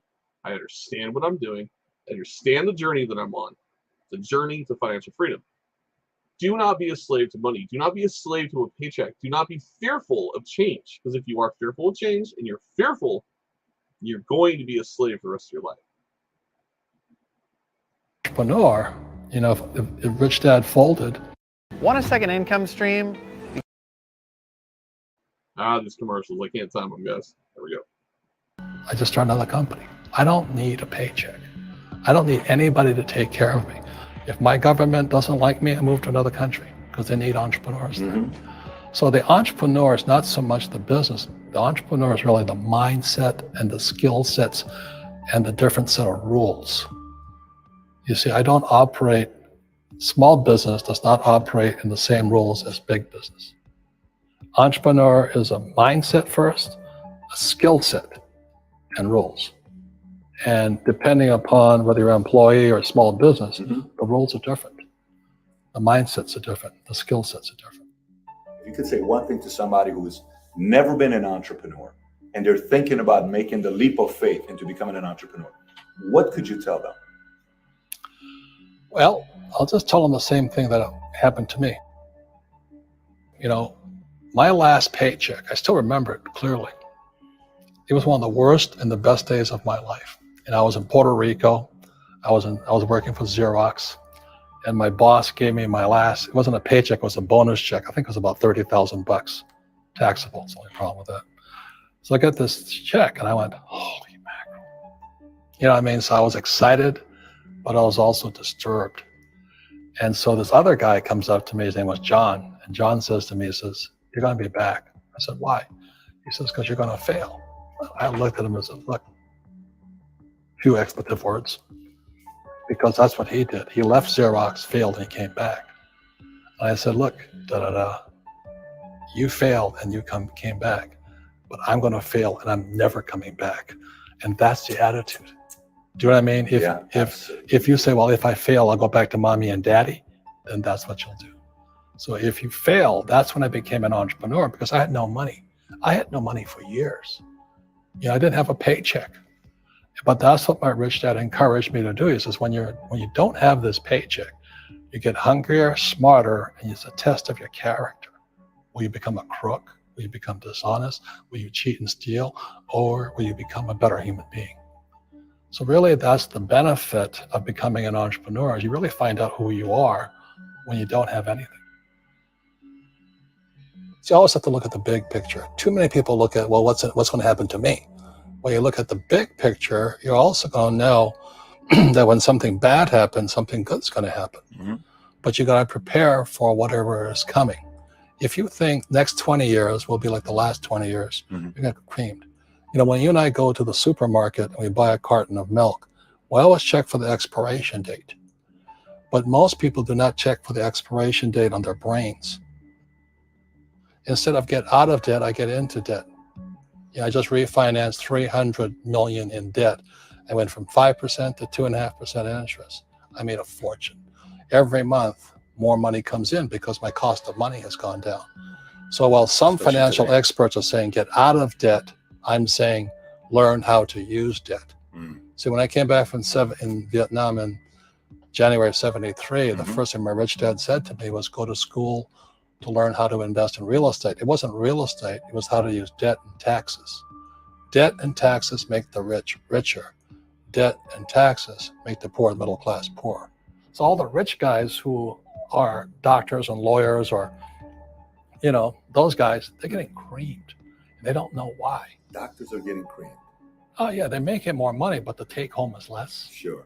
My doctor just yelled at me. He was happy. He says, "Oh, guess what? I finally made $1 million." And I said, "Yeah, this was just 3 weeks ago." And so I said, "Yeah, well, how much you pay in tax?" He says, $750,000 in taxes. So his net was about $400,000. That's not bad. But when I make $1 million, I keep $1 million. And the reason is because I don't make it by working for money. See, if you work for money, you're taxed. So that's why lesson number 1 in Rich Dad, Poor Dad is the rich don't work for money. What we do instead is we create businesses as entrepreneurs. We acquire real estate. I don't invest in the stock market. Okay? So the reason is because as entrepreneurs, I have more control over my income, how much I make, and how much I pay in taxes. And because I'm an entrepreneur as well as an investor in real estate, I pay 0 tax. So every time I make, let's say, $1 million as an entrepreneur, I immediately invested in real estate. I have a 4-to-1 step up. So I put $1 million in real estate. I get $4 million from the bank. That's why I love banks. But the banks are screwing everybody else. Terrible. But it's good for me. That's why you say when you print, it's good for you, but when you print, it's bad for people that work for money. Because when you print, savers get creamed and people who work for money get creamed. When they print, debtors get rich. You see, debt and taxes make the rich richer, and debt and taxes make the poor middle class poorer. When we have obsolete ideas, we get obsolete results. So what's happening for most people, the idea of going to school, getting a job, working hard, saving money, getting out of debt, buying your house because it's an asset, investing for the long term, is obsolete. The world has changed. The world changed in 1971 when President Nixon took us off the gold standard and money became debt. What if we get rid of school? Then what would happen? Would it be better if we had no educational system at all? No, I'm saying education is more important before. It's just obsolete. There's Moore's law which states information doubles every 18 months. In other words, everything's obsolete 18 months. So, and this is just a recent phenomenon. So when you come out of school, you're already obsolete. And that's why I'm the old guy, I meet my friends who went to Harvard. Yeah, I went to Harvard. I said, yeah, that was how long, 50 years ago? Today, the banks are charging you interest to save money. In other words, banks don't want your money because they printed too much of it. And that's why there's these bubbles in stocks and bubbles in real estate and all this. People are dumping the cash. Because as I said in here, savers are losers and cash is trash. And yet people, I want a high-paying job. Well, that's an obsolete idea. Get out of debt is an obsolete idea. You should learn how to get into debt, how to use debt to get rich. And they'll never teach you about taxes. The reason the 1% is way up here and the 99% are going this way is because when you print money, 2 things happen: inflation and taxes. It's crushing. And any entrepreneur thinks, I'm just going to make money and I'm going to start a business and make a lot of money because of what we talk about. They really have got to smell the roses, man. That's not what the real entrepreneurs are doing. Most entrepreneurs, there's 28 million small business owners in America. 24 million are what are one-person entrepreneurs. They're called non-employee entrepreneurs. So and that's what happens is when people don't really understand what an entrepreneur does. So most people are self-employed, but they're not really entrepreneurs. The self-employed pay the highest taxes of all, and nobody tells them that. Recordings just got better. It's also called the entrepreneurial spirit. But what we were actually talking about was there's no such thing as a bad economy. You know, there's the external, you and I, we all have an external economy, but we also have an internal economy. And the willpower is to change our internal economy. So for me, I can see the good and I can see the bad. I don't really give a damn because I'm going to be rich anyway. But a poor person with a poor personal economy, all they're going to see is a bad economy because they don't know how to make money in any economy. And a middle class person, they have a middle class economy. You know, what they want is a nice house and a steady paycheck and the job and the car. And so when you take their job away, to them, that's disaster. Well, since an entrepreneur doesn't have a job anyway, it's no big deal. So all I'm saying to people, that's what Bucky Fuller taught me, there's always two sides, you know what I mean? You know, to use plural, at minimum two. So if you think the economy is bad, it's because your economy is bad.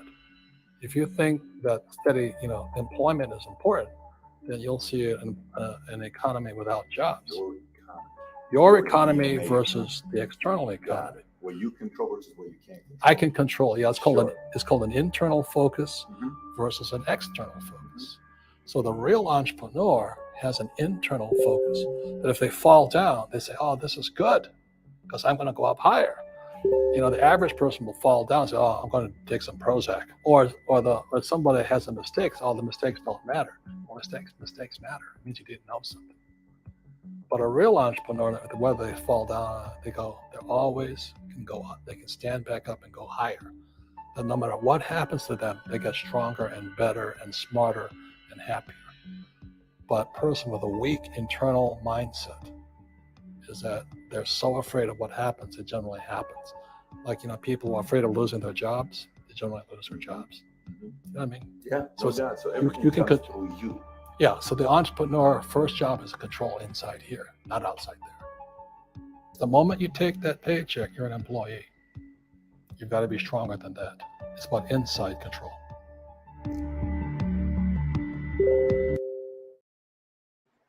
All right. You guys heard it there. It's about inside control, right? Understanding what you can control, what you cannot control. Tie that back to crypto. Tie that back to understanding what you can and cannot control in crypto. You can't control a bear market.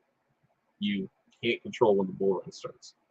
But you can control what you do when you're in those two different markets, right? What do you do in a bear market to prepare yourself to be successful for the bull run? What do you do in the bull run when everything is green and that money's flowing in your wallet to prepare yourself for the next bear run? You have to understand that. You have to prepare. So again, tonight is about building you guys the mentality of being a millionaire. Get out of the phase of where you are in your life right now. That shit, that phase of you is about to end. It's coming to an end, ladies and gentlemen. Shido-Finance is going to change your lives. I know this has been a longer stream tonight. It's been a little different. I appreciate you guys staying in here with me and watching. The point I'm trying to drive home for everybody, your lives are about to change. 5 to 6 months from now, you got to understand. Bjorn has told you very clearly, blockchain will be out in 2023. We anticipate about May. Okay, so we're in December. January, February, March, April, May. It's 5 months. I give it May to June. I think by June, it's fully fleshed out. There's going to be multiple projects on our blockchain, and I'm telling you, I think anything less than $2.54 is FUD. I really do. Look at blockchains. Let's go back here again. Always bring up Solana. Solana is just a perfect example. It's trading at $14.09. And yes, Solana has a lower supply. But by the time our blockchain rolls out, so are we. So we're still going to use it as a context. I'm not saying that Shido is going to be at $14.10 a coin. I think a happy medium is anywhere from $1.50 to $2.50. I truly, truly believe we're going to see that price point. So if you take that into context, again, let's pull up that big old calculator that everybody loves to see. If I can type this clearly I'm struggling with that tonight. All right, boom. If you hold, we're going to have a little bit of math here, and then we're going to finish this out tonight with a tour of an $8 billion mega yacht, because I want you to understand. I want you to get excited for what the hell's coming. Because you may be in a position to be able to buy something like this. And I'm going to tell you, if you get the chance to buy a yacht, if this allows you to buy a yacht, if this allows you, like me, like I'm praying and hoping that it allows me to enter into real estate, to buy multiple properties and turn those into more properties and build a real estate empire that I will be able to sustain myself and my family for generations on, get excited, because you're on the right project for that. In my humble opinion, you're on the right project, ladies and gentlemen. So let's use an example. If you have only 10 million, and I know not everybody can afford a lot of crypto, so I'm not going to shoot for the stars with crazy ass amounts of crypto. We're going to keep it general. We're going to keep it at 10 million. 10 million right now on the BNB chain to get you there. $289 buys you 1.86, so about 1,400 bucks in BNB will get you 10 million Shido. Okay, on the Ethereum side, it's about the same. It's pretty damn close. It's about it's about 1,400 bucks on ETH. So let's just use $1,400, gets you right around 10 million Shido. 10 million Shido at today's price, right? We look at it here. 3 zeros and a 1566 on BNB would be worth 1566. So you'd be up a little bit, right? Now that goes. We're gonna do some math here. We're gonna say if that went to, let's just say, only 35 cents. 35 cents, ladies and gentlemen. Before I do this math, I'm going to pull you back here to EOS. I always bring EOS up. EOS was considered a failed project. Me and Arno talked about this in our stream about a week ago. EOS was a blockchain shooting for the stars, trying to do crazy stuff. Considered a failed project, still trading at 95 cents. Just a blockchain. That's it. No DEX, no Perpetual platform, no integrated wallet, nothing. Just a blockchain. 95 cents. So if we took that, let's just say 35 cents is all we hit. If we hit 35 cents, I would consider this a failure. A rich failure, but still a failure. If you held 10 million Shido at 35 cents, ladies and gentlemen, you would have $3,500,000. Tell me that doesn't change your life. I know what changes mine. I know my crypto bag where it is right now has already changed my life. I can tell you that story. I was driving to work, stoplight, took a quick moment, pulled up, looked, did the calculations on what I have in staking and what I have in my ledger, and ran the numbers and realized in that moment I'm financially free. All of my debt, my student loans, my car payments, my credit cards, all of that right now in this moment I can pay off in a blink of an eye, be 100% debt free, and I'd be able to take $20,000 and put it towards medical expenses for my parents that have had a very rough 2 years. Right now, this moment, I can change everybody's lives in a blink of an eye. That is the most empowering feeling you can ever have. And that's why I'm telling you guys, I know what's coming.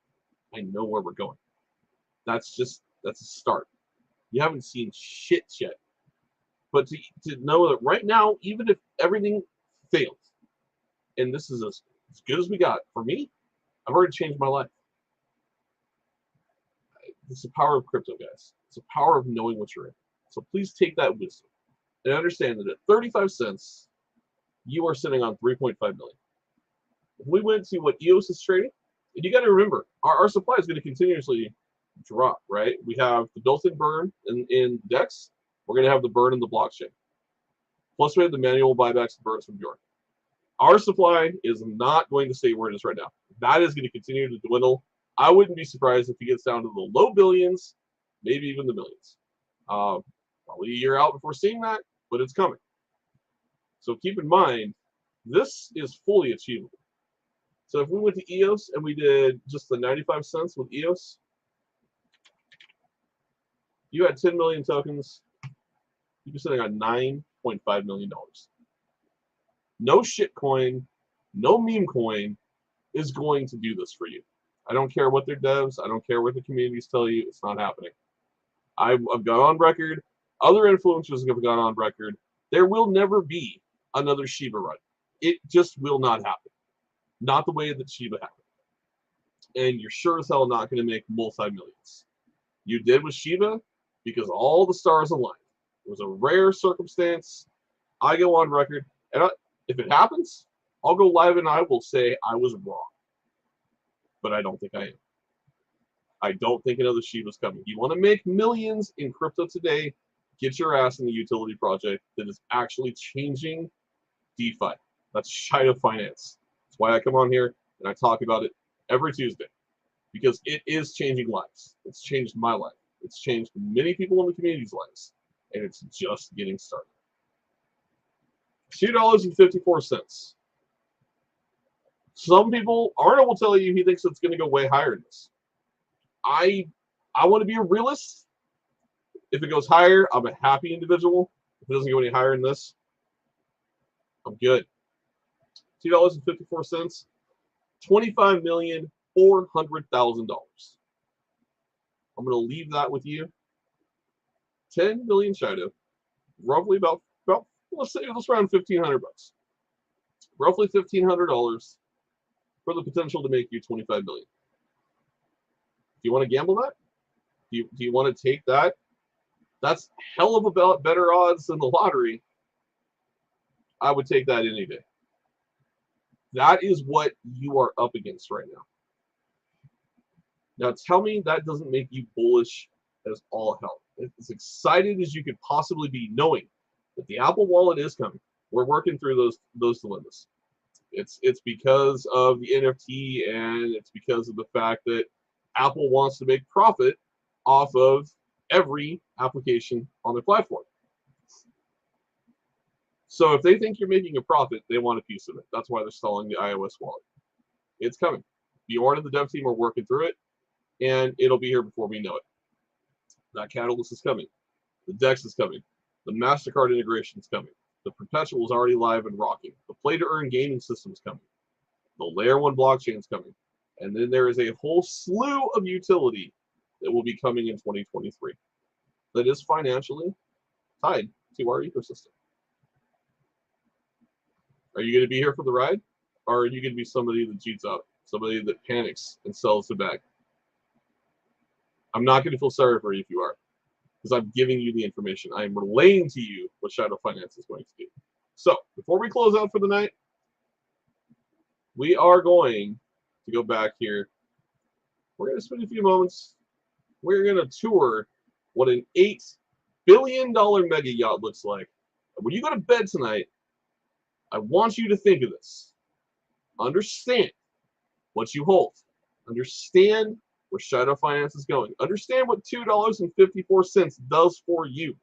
You may not be able to buy an $8 billion mega yacht on 10 million Shido, but you're going to change your life. Those that are holding millions, multi-hundreds of millions to billions of Shido, this is your reality. It will be your reality if you hold your balance. It's that simple.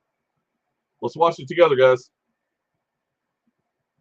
Mega yachts are quite common amongst the rich, and alongside jets and mansions, they are one of the biggest signifiers of their status to the rest of the world. Mega yachts are luxurious vessels with a professional crew, with dimensions ranging from 79 feet up to 500 feet in length. There are a lot of expensive yachts out there, and we're going to be looking at the top 5. But even as we speak, now more than ever before, the ultra-rich are spending a lot on the construction of more of these luxury vessels. Sam Tucker is the head of super yacht research at Vessels Value, a leading vessel valuation company. When asked, he had a few things to say about the mega yacht market from 2020. The market's been roaring. Demand for extravagantly high-end yachts has outstripped supply, and it's impossible to get a slot in a new build yard. They're totally booked. In other words, 2020 was a great year to be rich or to be a mega yacht manufacturer. Any rich person who owns a yacht would want for the ride to be just the way they pronounce yacht, with the C silent. And this is something they take into their own hands with the exotic features and designs they implement on these seafaring vessels. So in this video, we'll be looking at the 5 people who have splurged the most cash on their journey across the 7 seas. But first, welcome back to our channel. Before we dive in, make sure you subscribe and hit the bell icon so you never miss a video from us. Number 5, Dubai, $400 million. In 1995, Blom and Voss, in collaboration with Lursen, began the project of building this ship for the Bolkiah of Brunei, Prince Jeffrey. However, he didn't go through with the construction, so that by 2001, Sheikh Mohammed bin Rashid Al Maktoum, the ruler of the Emirate of Dubai, would have taken over and completed the project. This was the largest yacht from 2006. Hang on one second. This is actually not the video I wanted to show you. So give me one moment. This is actually not the one I want to show you guys. Give me just 2 seconds to find it. Okay. Let's see. I believe it's this guy right here. The richest people in the world there we seem go. to have so much fascination with super yachts. I mean, can you name any billionaire who never bought one of these bad boys? Well, if we all have the money to splurge millions of dollars on things like this, then we might all be seeing each other sailing through the waters in different destinations. In today's video, I, your luxury warrior, will once again take you on yet another trip to some of the super yachts that Lursen has built. I bet you have heard about Lursen.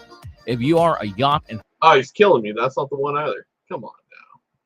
Where is my 8? You know what? Hang on a second here. We're going to do it this way. Sorry, guys. Give me 2 seconds here. There's the guy that I'm looking for. Yachts for sales. And... Where did it go? Ah, right here. Oh, I'm sorry. Here we go, guys. Arculus uses 3-factor authentication. I thought I pulled the right video, and I did not. That's okay. There we are. This is the one. She came from the East. Stories about her had been told in yachting media and rumours passed in brokers' bars. The world expected extraordinary beauty. Her sisters that came before her promised so much. Starburst, Elada, and Dusa. But nobody could have imagined such elegant grace, such stunning proportions and jaw-dropping allure that she was to deliver. Like Helen of Troy, she sent shockwaves through the world of her time, tempting titans of industry and enticing kings of entrepreneurship. She is all that they can talk of and all that they can think about. Her name is Tatiana.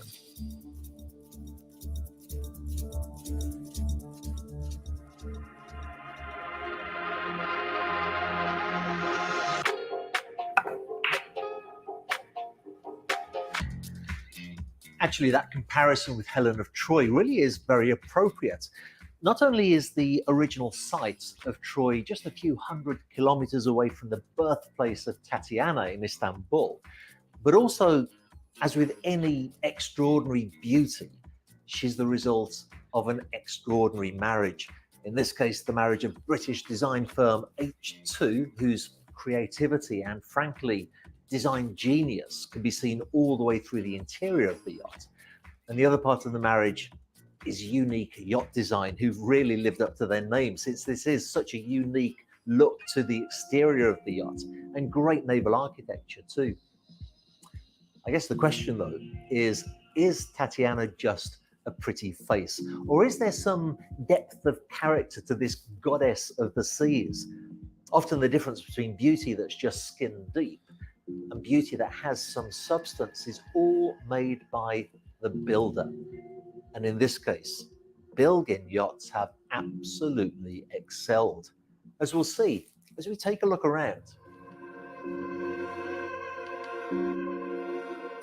And before we look at the more technical areas of Tatiana, let's take a tour of her magnificent interiors, starting right here in the Sky Lounge. where a Porsche-designed pool table keeps company with a marble bar and wine fridges, a grand piano and an inviting circular seating area just calling out for nights of fun and days of relaxation. What I really want to point out to you here, though, because it's a theme throughout the H2 interior design, is the courageous use of so many materials. High gloss Makassar wood embedded in clean white marble, trimmed with stainless steel and complemented by soft fabrics and hammered steel that was done by hand at the shipyard, by the way. It all comes together to create such a delightful ambience. Forward of the Sky Lounge is a pantry to port and the yacht's lobby to starboard. On this deck we find an elevator, a dayhead, and an office. Further forward still we find some of the crew accommodation and the bridge, but we'll look at the crew quarters in detail a little later.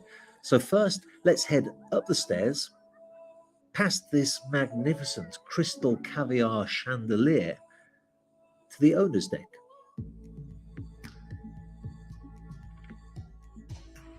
This is the top deck of the yacht, and forward is an observation lounge affording wonderful views, and with a private foredeck offering a jacuzzi tub.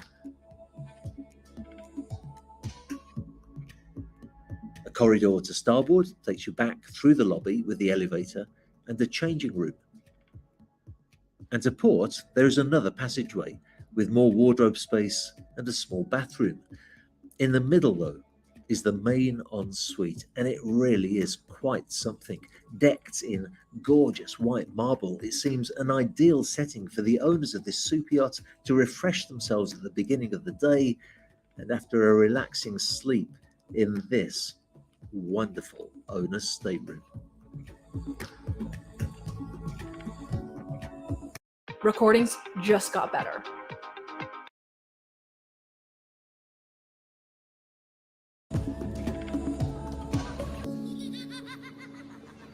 The stateroom has a private terrace, which we'll look at a little bit later, but for now, let's see where your guests will be staying on board this yacht. And to do that, we need to return to the lobby, down the white onyx stairwell, appreciating that wonderful crystal caviar chandelier on the way, down another flight of steps, and to the lower deck lobby.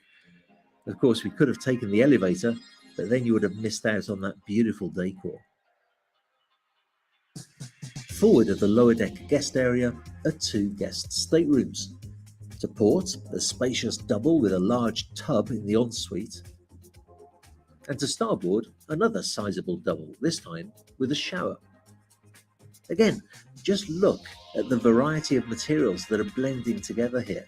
Backlit onyx, delightful stainless steel fittings, soft leathers. Again, that Makassar wood, but this time harmonizing with eucalyptus.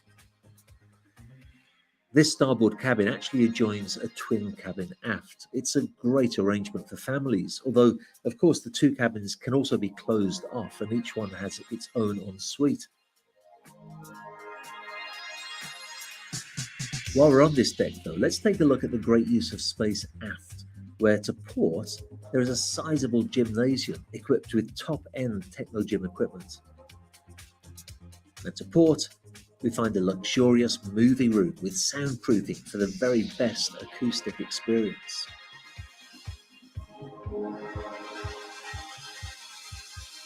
Now though, let's take a look at the accommodation for the rest of your guests. And to do that, we need to return up the steps, back to the lobby, where there's another dayhead, and bear left to a corridor that leads to a door with access to the crew accommodation, something we'll be looking at later, and 4 magnificent guest staterooms. So magnificent, I'll just let the images do the talking for a moment.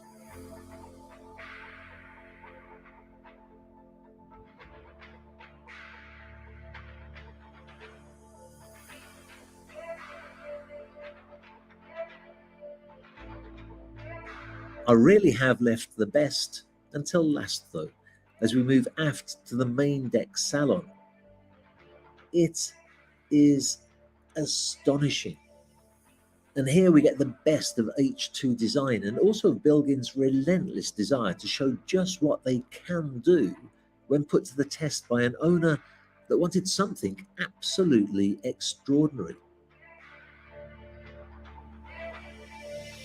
I should point out that most of the cabinetry that you can see here is made in-house by Bilgin. They pride themselves on this since it allows them to have a greater control of the quality and the delivery times, and then accessories such as the chandeliers and the lamps come from the world's finest design companies such as Minotti, La Suite, Crystal Caviar and Bocca di Logo. And if you think that this was the best, when I said I'm saving the best until last, you haven't seen anything yet. Just take a look where the aft stairs lead.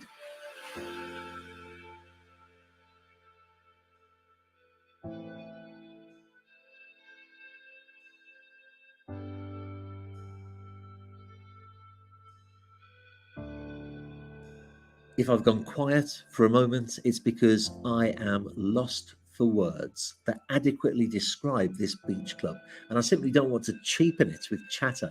This, surely, is what a super yacht should be like.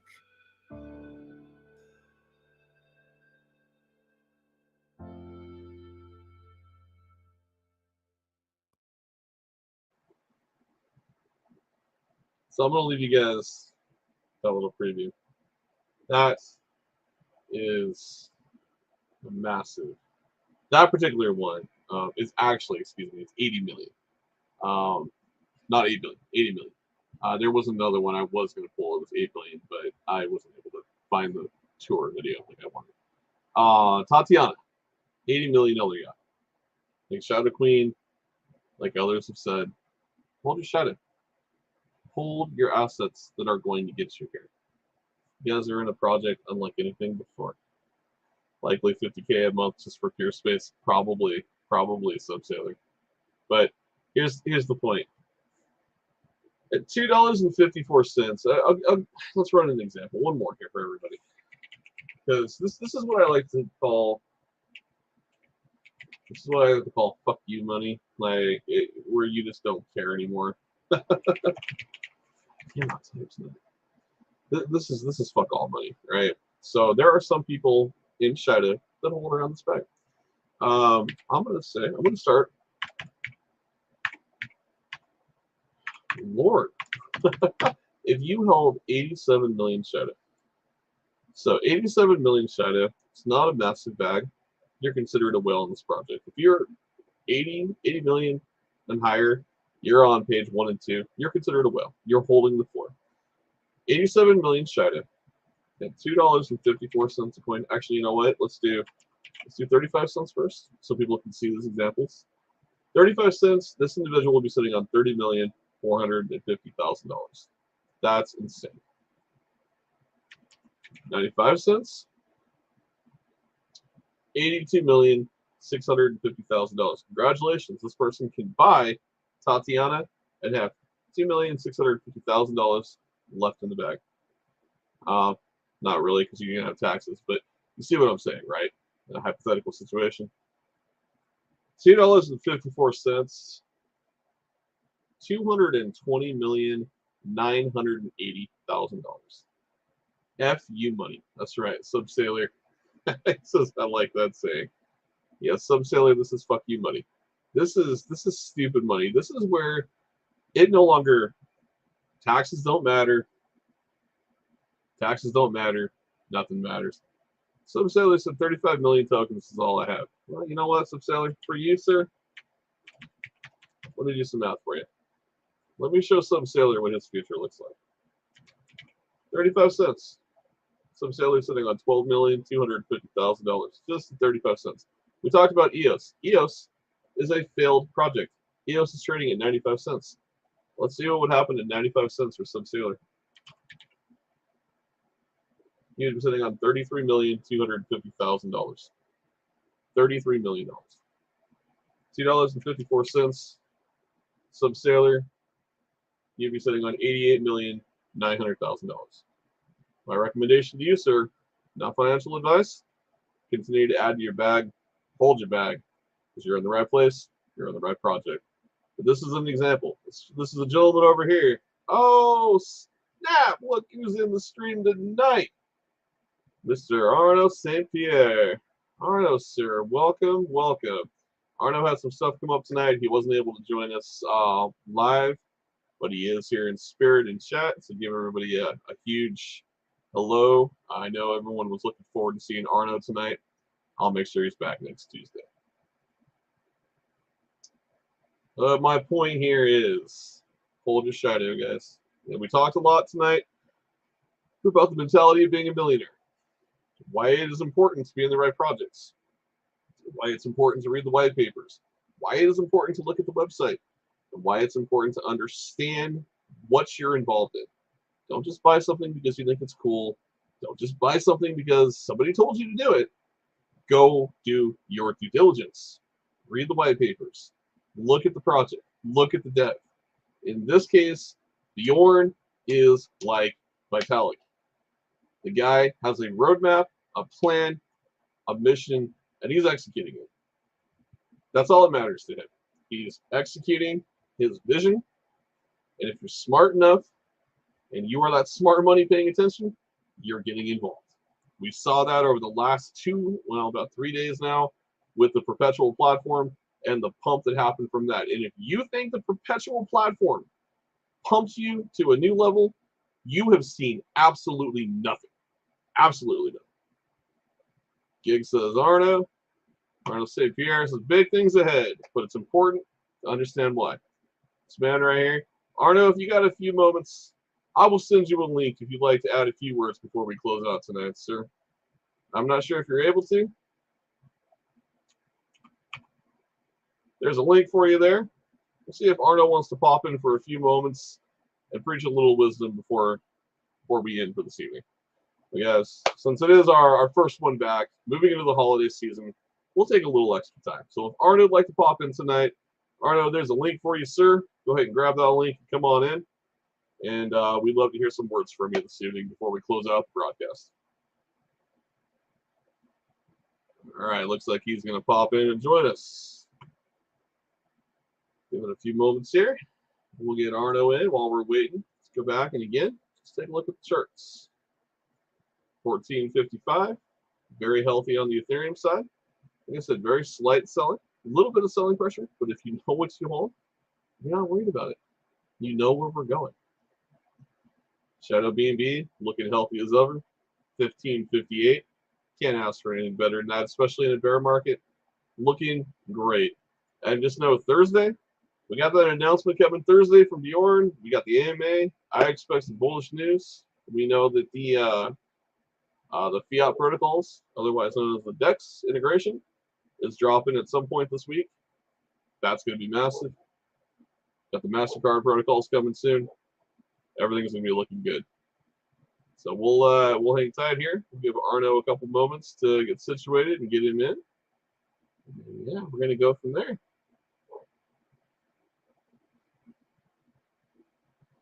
I hope everyone's having a good night. I hope everyone's enjoying the stream this evening. And yeah, I just, like Arno said, know what you hold. Know where we're going. If an $80 million yacht doesn't get you excited, and I know Sub Sailor is probably sitting there going, okay, I'll hold my bag. You see math like that, it really does, it hits you, right? Kind of going back to my story about a week ago, driving to work. It's one thing for me to know where it's going. It's another to start seeing it happen. And when I looked at my wallet, I'm not going to lie, my hands trembled a little bit. And it was that moment of realization. I've already changed my life. Crypto has already changed my life. It's only going to get better. It's going to get better for every single one of you. Everybody in here. You're about to be financially free. That's really all there is to it. You are about to be financially free. You are blessed with your positions. You are blessed with the opportunity in front of you. Don't fumble it. Don't flounder it away. Don't make silly petty mistakes. Don't sell your bag for a small 10, 50, 100x. hold your position. If the blockchain wasn't coming, if there were other aspects that weren't coming, then maybe we would have a different story of when to sell your position. But with what's coming, this is a generational hold. This is an opportunity that you're probably never going to find in crypto again. This is that rare gem. Did not know that, Teach. Shadow Queen says, Subseller is my older brother, Navy vet. I'm in control of his wallet. He's not selling. Well, Subsailor, I do want to tell you personally, thank you for your service. We appreciate all of our veterans, especially those in the Navy. So, congratulations on your retirement, and again, thank you for your service. We get an update here and see if Arno is popping in.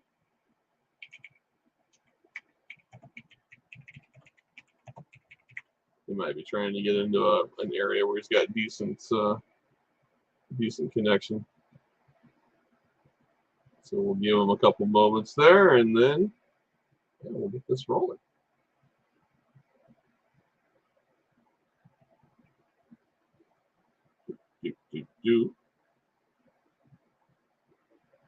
Well, let's see. While we're waiting for Arno, there is more to this yacht video, so I'll let this play for a few more minutes while we're waiting on Arno here. Gives a little something. I did tell you that she is a beautiful yacht.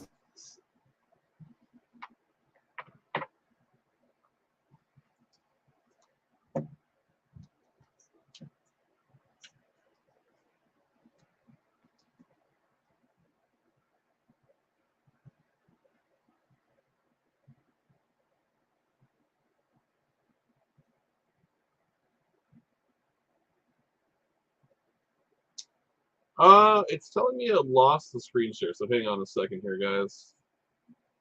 Let me just bring that back with the audio. Okay, there we go. We're back. Still waiting for Arno. Room so that the We'll vessel let that can continue cruise playing. worldwide with no electrical incompatibilities, and support an emergency steering group. Well, we're going to pause this. Speaking of the devil, Mr. Arno St. Pierre. Welcome, sir. Man, I'm having all type of issues today. Hey, how you doing, Violet? Yeah, I'm doing good, man. Welcome. You caught us at the tail end of the stream, but I wanted to get you in. Technical issues aside, how you doing this evening? I'm cool now. Everything's copacetic. How about yourself? Oh, doing good, man. Doing good. We were just we spent the evening talking about the millionaire mentality, and why it's important to have that understanding that 5 to 6 months from now your life's going to change, and all the shit you're dealing with right now, all the small things, they're irrelevant, right? They're all about to be something you're going to laugh at over Thanksgiving dinner a year from now. It's one of those moments where I want people to truly understand, like, you're on a precipice of a level of change that I don't think a lot of people are truly ready for. You know what I mean? Absolutely. I talk with you about it all the time. Yes, you do. I actually have 3 rules that people should follow.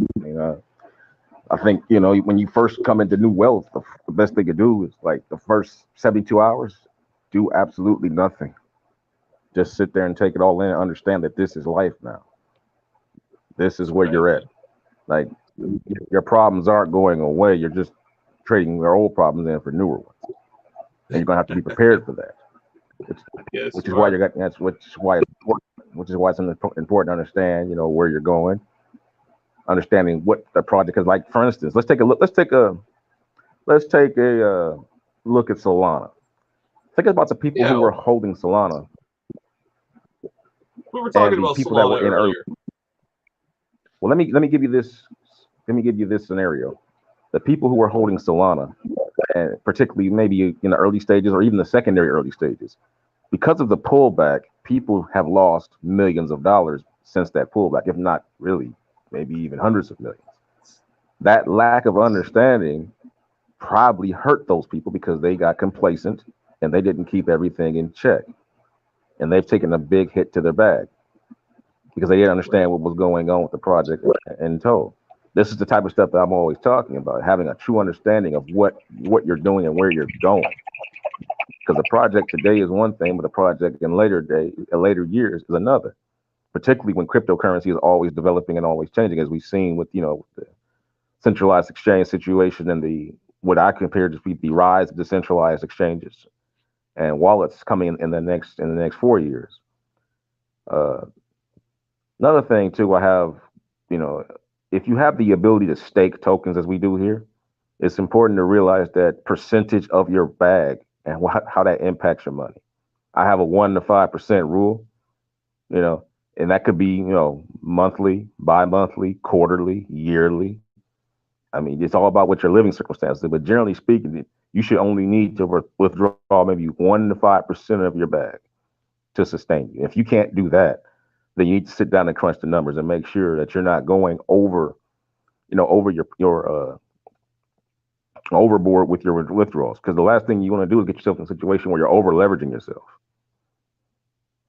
I don't care. Nobody out here, listen, there's going to be a lot of money being made here, but there's going to be an opportunity to really, X yourself out on the back end coming up soon. Because it's hard.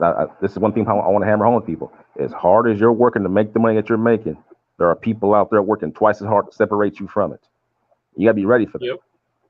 You got to be ready Absolutely. for that. So, another rule I have is another rule is just, and generally speaking, the power of being able to say no. There are going to be a lot of people that come into your life that's already in your life, hangers on, people that will use emotional straps to try to bring you in to do their bidding because they know you have the ability to. $10,000 here to somebody ain't nothing to you, but $10,000 over time is a lot of money. Keep imagine doing that every single week, every single day or whatever. And people like to use those emotional ties to try to go ahead and manipulate you. Understand who's in it, understand who's for you and who's just, with you because you got it right now. And learn the power of saying no. Because I'm going to guarantee you, if somebody's your friend, somebody's your family, if you tell them no, they'll be your friend, your family the next day. That's the power of saying no is the most empowering thing you will ever have in your life. It's all you got. It's a subset of free will. And free will is the most powerful thing God ever gave us. That's all we got is the ability to impose ourselves on our choices. And if you ain't doing that with this kind of money, you're going to set yourself up to be manipulated. You've already seen it with celebrities over the years. I mean, look at Mike Tyson. This is a man who should be a billionaire right now. He couldn't say no to people. Look at MC Hammer. The list goes on and on with people who come into wealth and didn't have the ability to do what I'm talking about right now. People that are held in such high regard, but yet they couldn't do something as simple as be able to tell their second cousin, well, I'm going to give you $1,000 alone. I'm not going to give you $5 million to start some XY business that doesn't have any legs. I'm not going to sign I'm not going to give you power of attorney, over my accounts. Right. No, you're spot on. You're spot on. You got to be able to say no, and that's coming. And it's kind of funny you mentioned it's a conversation I had with my family, right? So for my mom and my dad, I mutually, my dad monthly is giving me an amount he wants me to add to our combined wallet, and that will be when we do take care of business and there are some withdrawals. I told them crystal clear, you don't go and give this to everyone in the family because none of them were saying, hey, let me help you buy this now so that we can secure our future later. You sat down and listened to your son, and now you've secured financial freedom. The other part of the family, they didn't help you do that, so you need to understand where to draw that line. And that's hard for a lot of people, but it's also something that people need to understand. I wanted to real quick here. James had asked what the market cap at 35 cents would be. James would be right around 16 billion, which is our current supply today. So that understand that is going to change as our supply continues to be eaten because we have a burn mechanism in both the DEX and the blockchain. And as Arno will tell you, just 100 projects on the blockchain, and you're looking at stupid amounts of money. Not to mention stupid amounts of burn. First, I want to talk about the price squeeze real quick. Well, first, I want to invite James. Going forward, just for your own education, James. This is for everybody. If you want to find market cap, just take the outstanding supply and then times it by a future price that you might, a future market cap. Say you got 40-something billion tokens, and then just times it by, I don't know, 1 billion market cap. Or excuse me, you'll go ahead and divide it by 1 billion market cap, and that'll give you the price. So just take 1 billion market cap and divide it by 48 billion tokens, and that'll give you your price on expectation. But understand that that market cap and token supply are just, those are just arbitrary things. It doesn't take into consideration of what the tokenomics are going to be. And just long and short of it, the tokenomics on Shido, there's no situation. Number one, the token doesn't mint. And it doesn't mint for staking. It doesn't mint for governance. It doesn't mint for anything. So that's number one. Number two, there's no point in this ecosystem where the token is not being stressed. And because of that, the percentage on delegation will go down because the price to provide that delegation will go up. This is why people are expecting these insane market caps. You're not gonna need these insane market caps to get to these prices because the token supply is going to get smaller and smaller, which means the price is going to have to go up and up to meet the spread of which is covering, particularly for liquidity providers. Just that alone, it has to say nothing least of developers having to come in and then buy Shido token for governance responsibilities on their proof of staking once Shido chain gets launched or pre-launch when they go ahead because they want to. I'm pretty sure that that Bjorn and the boys are going to have a marketing campaign just for devs to get it out to them and get the word out, because I'm pretty sure they're going to want to get first dibs, because everybody knows the faster you get to a blockchain project, the more impact you're going to have with those tokens, because they're going to be cheaper, obviously, and you'll be able to have more sway with your transactions on proof of staking. So all these factors coming in, that's to say nothing of what the wallet's going to be doing with with the perpetual DEX and all that entails. So there's no part in this where this token does not appreciate in value, many times. This will not be a fractionary price token. It will not be a dollar token. There will be no generic numbers for price here. This is going to be actual, real, in my opinion, I'm saying actual real dollars. Yeah, we were kind of talking on that earlier, and I said, for me, I like to just stay very level-headed with very low expectations, so that I'm super surprised when it exceeds those expectations. So for me, I put myself saying, my expectation is $2.54. That's the expectation I set for myself.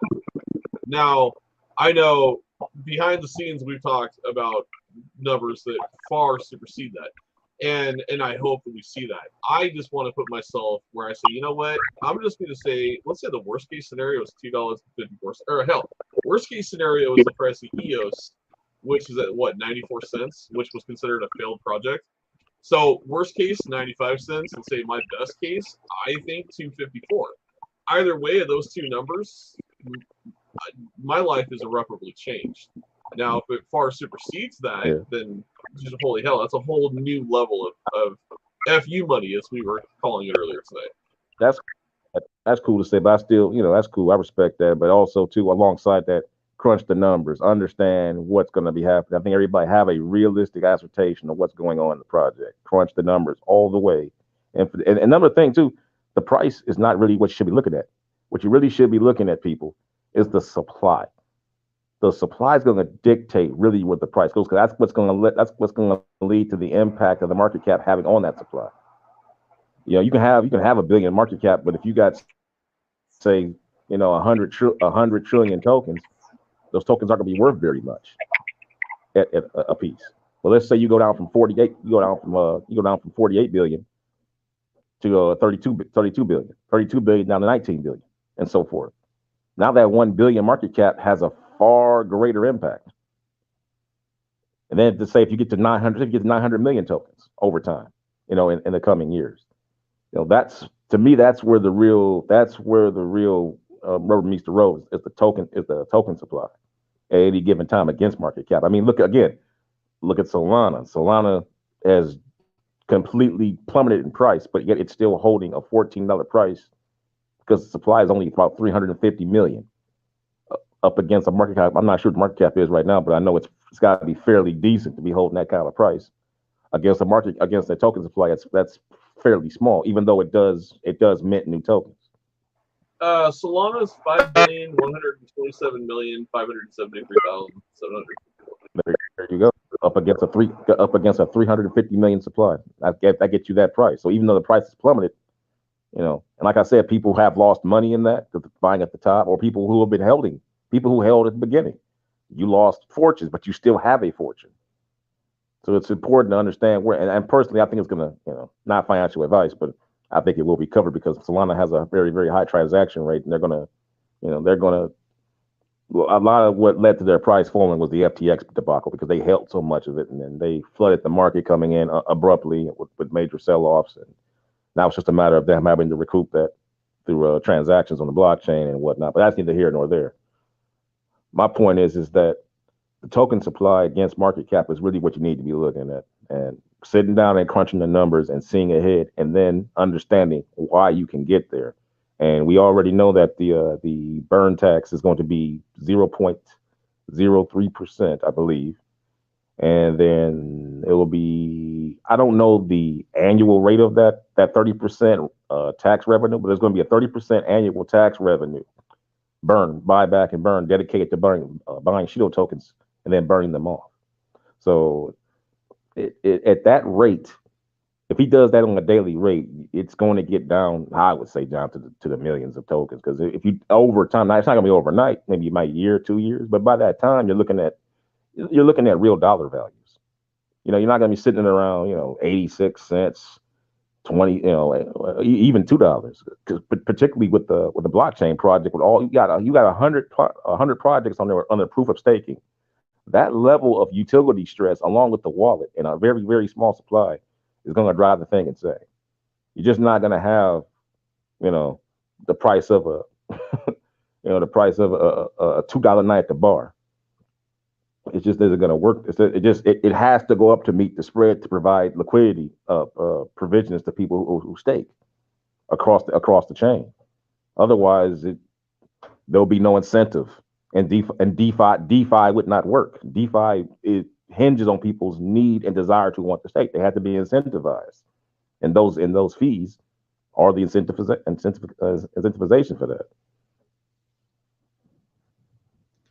Yeah, no, you're spot on, man. Solana is a really good example. And going back to it, twofold, I want to hear one thing.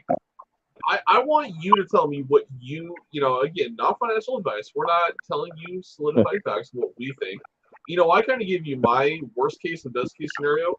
I want to hear your worst case and best case scenario on price based on what we know with the burn on the DEX and the blockchain. And just based on what you talked about with Solana, where you look at the same thing, right? Like the price squeeze is going to get insane. It's already insane. It's going to get a whole lot worse. Well, not worse. It's going to get amazingly great for those that are holding. It's going to get worse for those trying to buy in.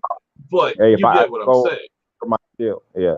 When you say worse, that brings me up to my price scale. I'll go over that a little later again. People hadn't caught that, but I want to know where we are on that price scale. By the way, we've already talked. I'll go on record. My worst case scenario, $10. Best case $50, and that's in the next coming years. $10 to $50. That's the range you're looking at. You heard it from Arno himself. That's super bullish. It's not going to be overnight. When you're dealing with blockchain projects and you're dealing with decentralized finance, you're dealing with a governance token to govern all that, and the supply is infinitesimally small, in my opinion, and it has a dedicated burn rate that's going to lead to the token supply getting shrunken down, thereby squeezing the price up against each token percentage delegated to providing liquidity fees. The price has to go up because that's why you have price.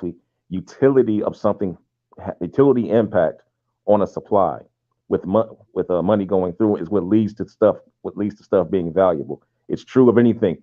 It's like the best case, the best comparison is gasoline. For goodness sakes, you flood the market with gasoline, the price goes down because it's plenty to go around against the price.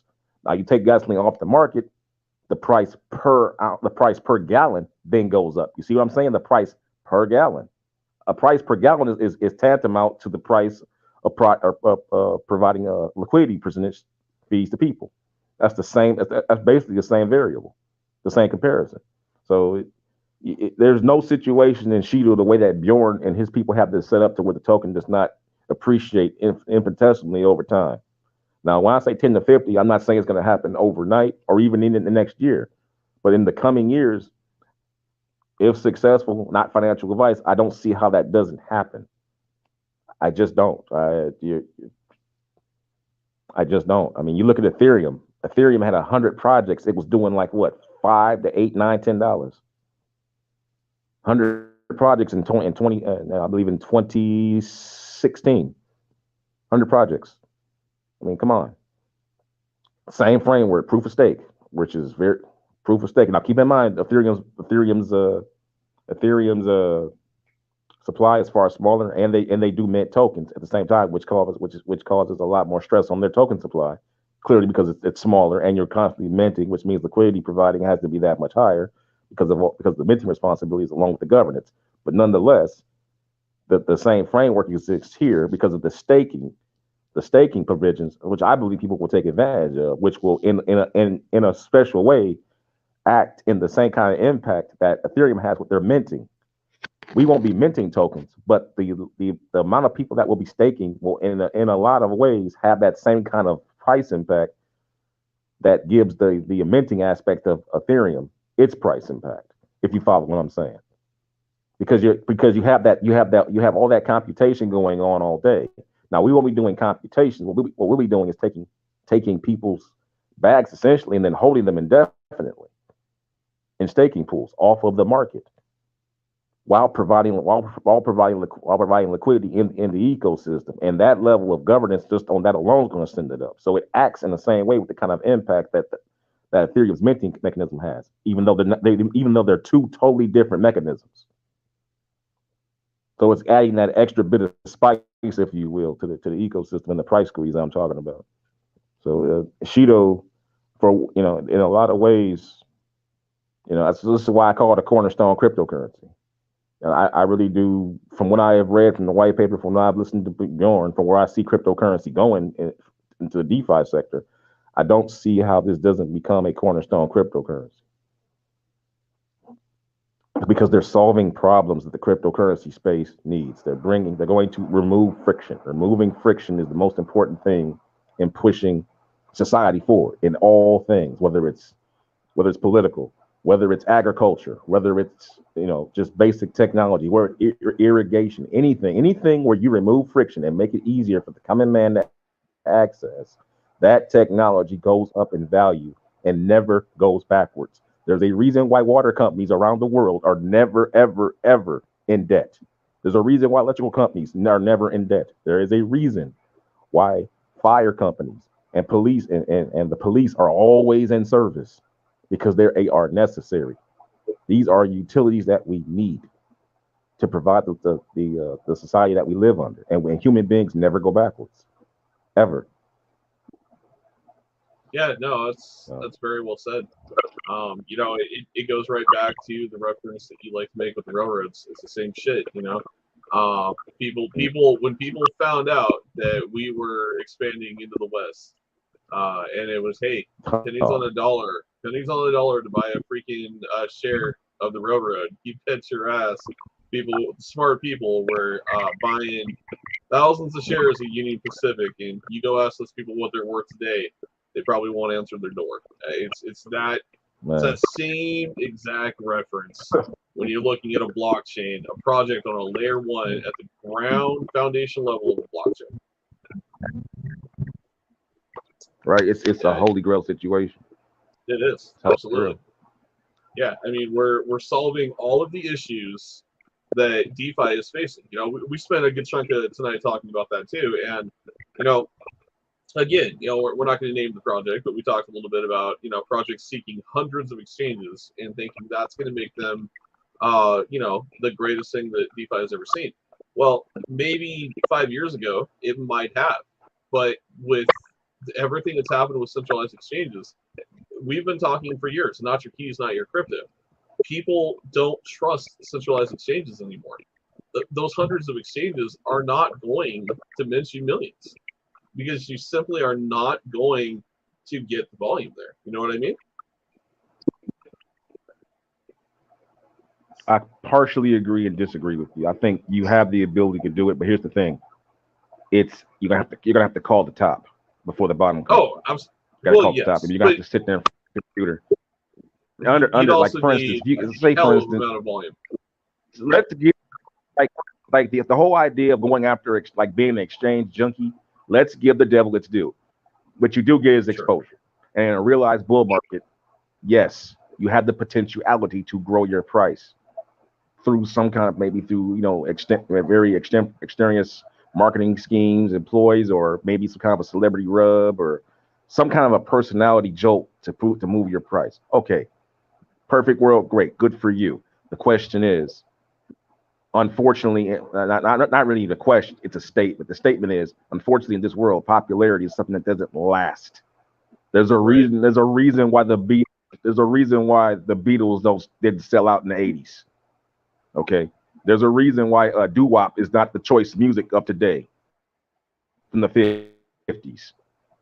Trends change, they just do. Utility doesn't. But there's a listen, the Beatles, the old rock groups, the old days, the 80s, they're not playing anymore. But guess what? The technology that got their music around has gotten better and it's still around.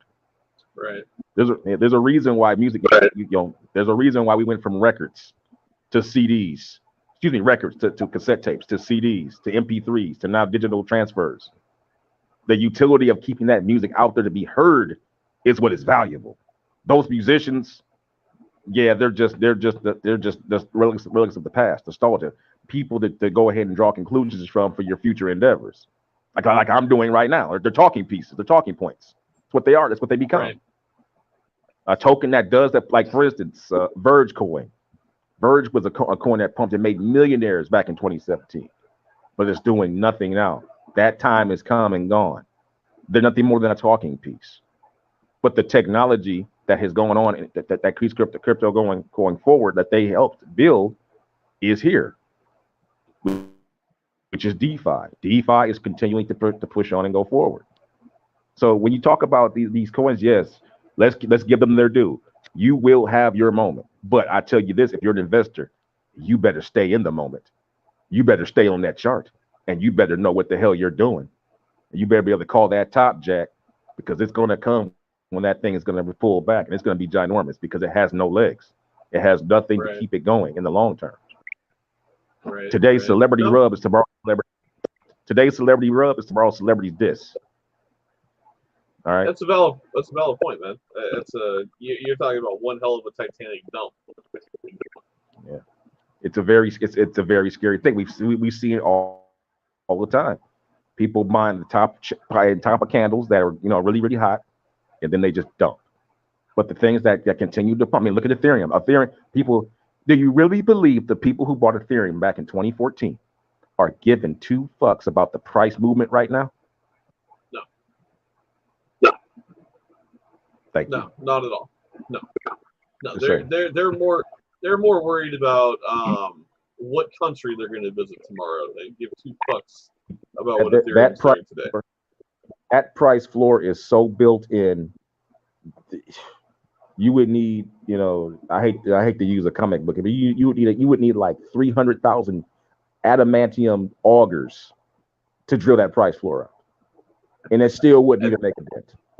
And that's going to be Shadow. That is going to be Shido-Finance with what we're building. Yeah, I want to touch this question real quick. This gentleman, Abulvazi, I don't want to butcher your name, but I'm going to. So we're going to call you Abo.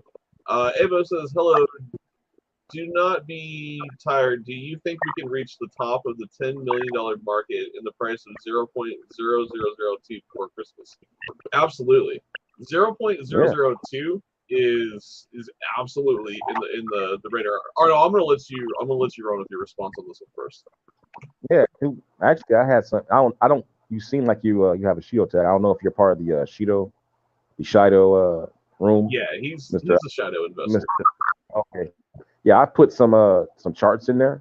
where I pretty much have charted that being a support for us in the coming week or weeks. Now, market conditions are what they may, but if you can plainly see, every single week, Shido has been establishing higher highs and higher lows. When's the last time you've seen Shido with 4 zeros and an 8? Yeah. You haven't seen it there because we keep pushing higher and higher and higher, getting higher and higher support. As a matter of fact, our moving average price, I believe our moving off the top of my head, our moving average price, this is the lifetime average. I believe it's 301105. That's the lifetime average of Shido. Not the spot price, but the lifetime average. If you take the sum of all the prices together from all periods, that's the average price. Already killed the zero effectively in terms of the lifetime of the token. Right. And that price will continue. I posted charts on the weekly where you can see that chart is continuously pushing that price up higher and higher and higher on a weekly basis. It's on an ascending trend. I don't know if you can pull it up from the chart, pull it up from the chat that I put in there. It might be a little bit too more. I mean, a little bit too hard to bring that up right now. But generally speaking, if you just go look at the moving average, the price is pointing straight up on a slope. Like it has no deviation whatsoever. And on top of that, our support averages are pointing straight up with no differential, meaning that there is no differential from that and the moving average price. There's no descension. What that basically means is that the support levels are not descending from the ascending price of the spot price and the moving average price. So that means where floor is constantly going up steadily, week to week. Well, he's going up day by day and week to week. So to answer your question there in long short, yes, we should be reaching that point fairly soon. Probably maybe I would say maybe next week, maybe 2 weeks, depending on how market conditions is. And then if we get the wallet out and get full and we get fiat coming in, then the sky's the limit. Right. Well, the fiat protocols are what's coming this week. The fiat protocols are coming this week. That came from Bjorn. So that's what I'm getting at. Like once we get that going and we get and like I said, Bjorn and the boys take over with their marketing because it's about them now. I was calling, like, if you notice, I haven't been pushing tweets lately. I think that time for us, because this project was never ever, in my opinion, was never ever going to excite the average investor. It's just too heady. It's too heady of a project. This is going to be something that's going to take major mass marketing to get this idea over from the utility aspect, not an investment aspect. The people who understand the investment are people who are going to be in the know and who are DeFi savvy, or someone who's DeFi savvy and they can explain it to you why you should invest. But neither. That was why I was always about putting tweets out. I think that time has passed. I think that it's really about Bjorn and the boys right now doing their thing. It's about them now. We have utility ready to roll out. I mean, there was a moment there for about maybe 6 weeks. I thought that the community, we all gotten out there and made tweets together, we could have pushed the price floor up. People didn't take the message to heart. That's fine. Hey, you have to live with your choices. But at the end of the day, we're going to rumble because you're not going to have all this utility being rolled out in terms of bringing fiat into atomic swaps, perpetual lending with now 300x position, as you told me a couple of days ago. I didn't even know about that a couple of days ago. We had 200x. Oh, you say it was 300x. Okay, 200x. 200x. 200x. Well, even still, I mean, that's just you're incentivizing people to come in and essentially short cryptocurrency. Yes. That is big. Yeah. Money. So like I'm gonna pull it up here real quick because you haven't seen it on the desktop. Here's the desktop view of the perp. And so if you look right here on the top, Arno, you'll see when I slide it all the way over, your max is 200x leverage. Mm-hmm. But like I was telling everybody, and we spent some time on this earlier today, is to understand that. So when Shido dropped this, right, 2 other projects tried to beat us to the punch, and they failed. We launched first. The other 2 projects are only a single chain, Perpetual, and their max is 100x leverage. They didn't. What they didn't do, they didn't go out. They didn't secure the deep pockets for the liquidity like we did to allow us to offer a 200x leverage position. And Bjorn didn't announce 200x. He announced 100x. And then Right. he updated this to allow you, privileged investors in this project, 200x lending on longs and shorts and multi-chain, both BEP20 and ERC20. Right. Liquidity, like I said, in DeFi, liquidity is it's your lifeblood. If you don't have liquidity, DeFi works through liquidity. People have to provide staking in order for all these assets to be able to trade freely amongst each other. And if you're not compiling enough liquidity, then your decentralized application is going to be hindered. You're not going to be able to go as deep as you would like to with your options. As we see here, I mean, you're doing 200x. I mean, you've got some really, a very, really deep liquidity pool across both chains on ERC20 and BEP20. So, and that's to say nothing what's going to happen with Shido when Shido-20 gets launched. You know, I'm looking for. I just cannot wait till that happens. And I want to tell everybody out there, please, not financial advice, but Bjorn has announced there will be airdrops of a 1-to-1.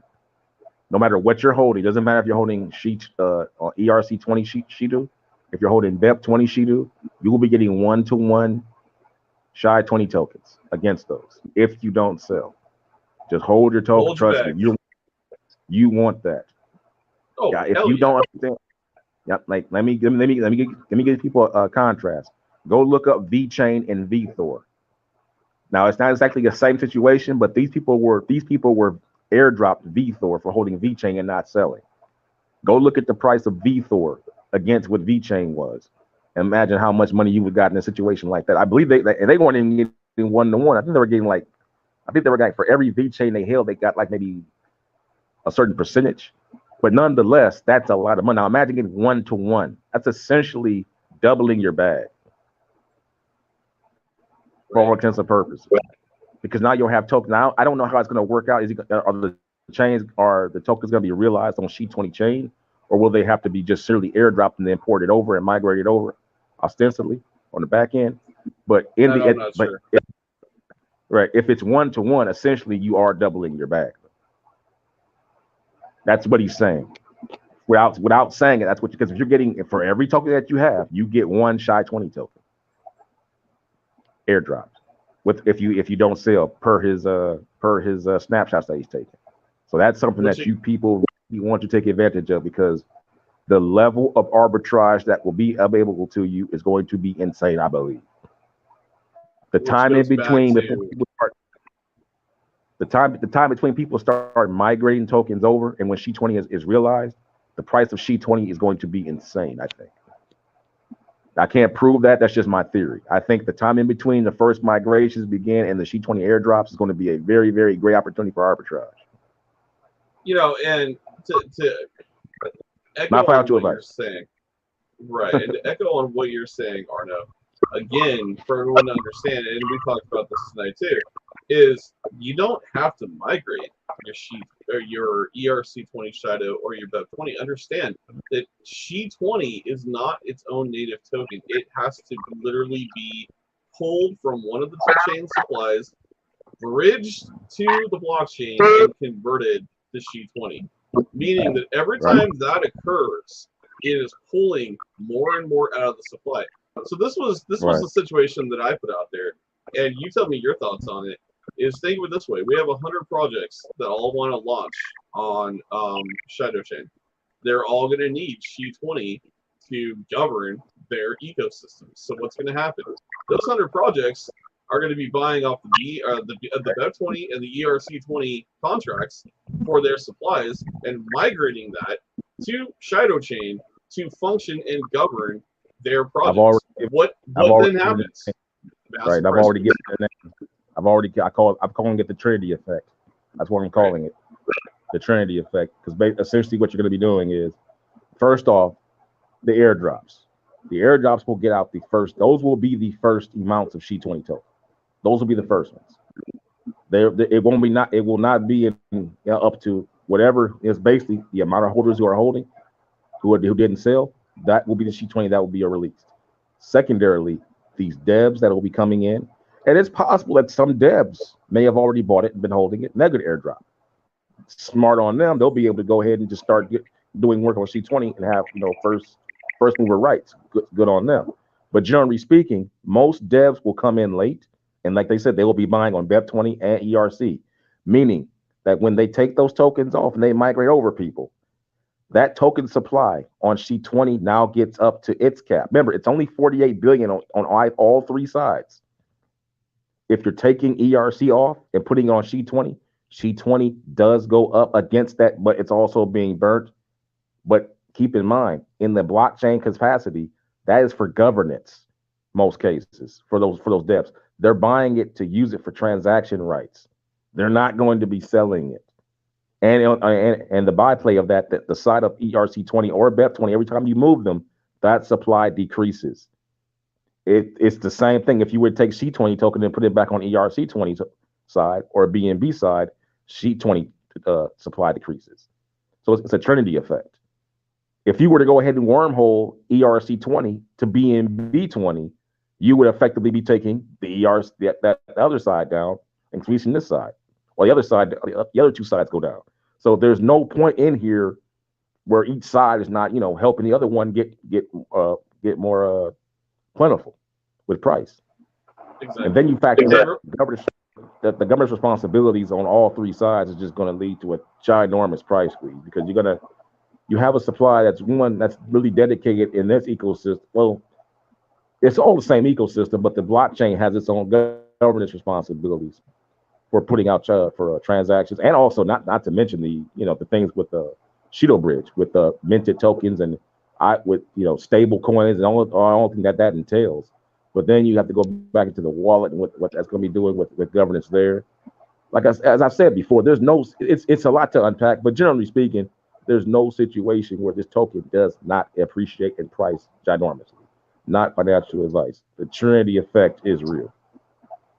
Correct.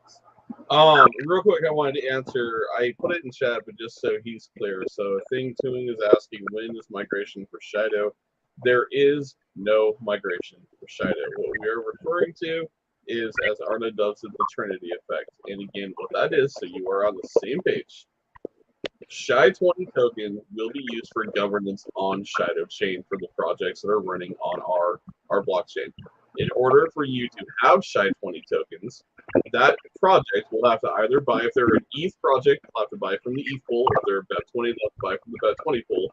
They will buy their supply of Shido for the governance. They will take it across the bridge and convert it to SHI-20, and then use that to power their project on the blockchain. Thus, removing more supply from Shido and converting it to SHI-20, which then, as Arno so elegantly put, will not be put for sold or up for sale, because it will be governing that project, meaning that the price of SHI-20 will hold consistent, as will the price of Shido on both ERC20 and BEP20. So there will not be a migration. Right.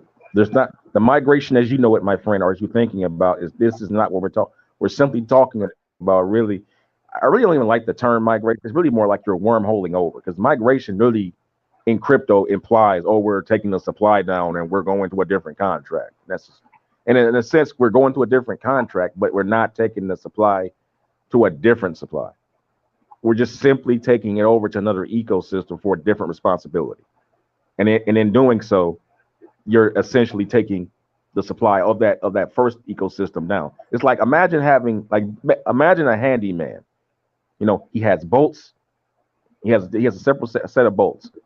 Each time he puts a bolt over into another part of his project, that supply, that bolt system goes down, meaning each one of those bolts becomes that much more precious in his original carton, to the point to where you get down to a point to where those bolts, I don't really have that more. I have to really, really be careful, because now each one is precious. Imagine you take 20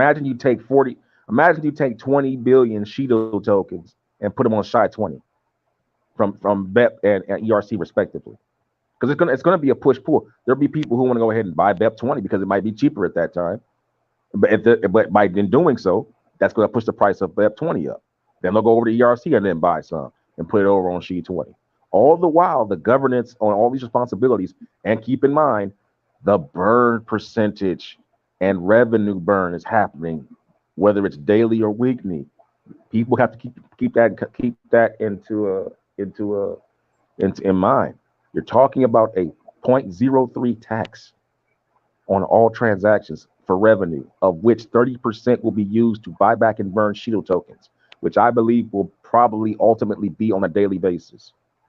Yeah, let's talk about that I real believe quick too. So Mo did something here, not to steal your thunder real quick, but I'm gonna bring this over here on screen. You guys probably aren't gonna be able to see this too well, but so this right here is the buy on Smart Chain transactions per day. This is from BSC. This is showing you, and it's an average fee of 0.20.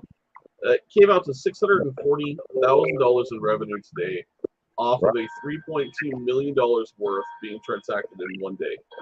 $640,000 in profit off $3.2 million in transactions in one day. Now imagine 30% of that being burned. Exactly, and that's what you have to crunch those. You have to sit down and crunch those numbers. Like, I could talk about the figures, like in terms of what the impact's going to be, but the numbers that are going to be up on that 30%, that's what's going to be arbitrary. So if we get the transactions can be whatever they're going to be, but again, you just showing here, there you go, the devil, there you go. I mean, 30% of that going to buy Shido tokens at whatever price. There goes again, price squeezing. It's all about price squeezing. It all goes back to price squeezing. And then the Trinity effect is what I'm calling it, because when you're doing that against all chains, guess what happens?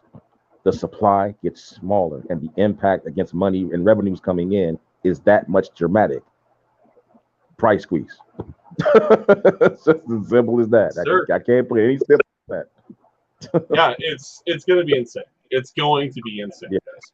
So, but we are encroaching at 10 o'clock. We have been going live for well over 3 hours. So I'm definitely going to let Arno get some sleep because it's coming up on midnight his time. Arno, like to have you back next Tuesday, hopefully. Nothing gets in our way of that. But closing thoughts, my man. What do you got for everyone tonight? Actually, hold on. Before I got to get to Gig's question. I apologize. Gigawatts, I don't have an answer for the shit. He wants to know how we're going to be rewarded for NFT that we stake for the Shy 20. I don't know. I'm assuming it'll probably auto mint a Shy 20 for you. It's probably going to do something along that process.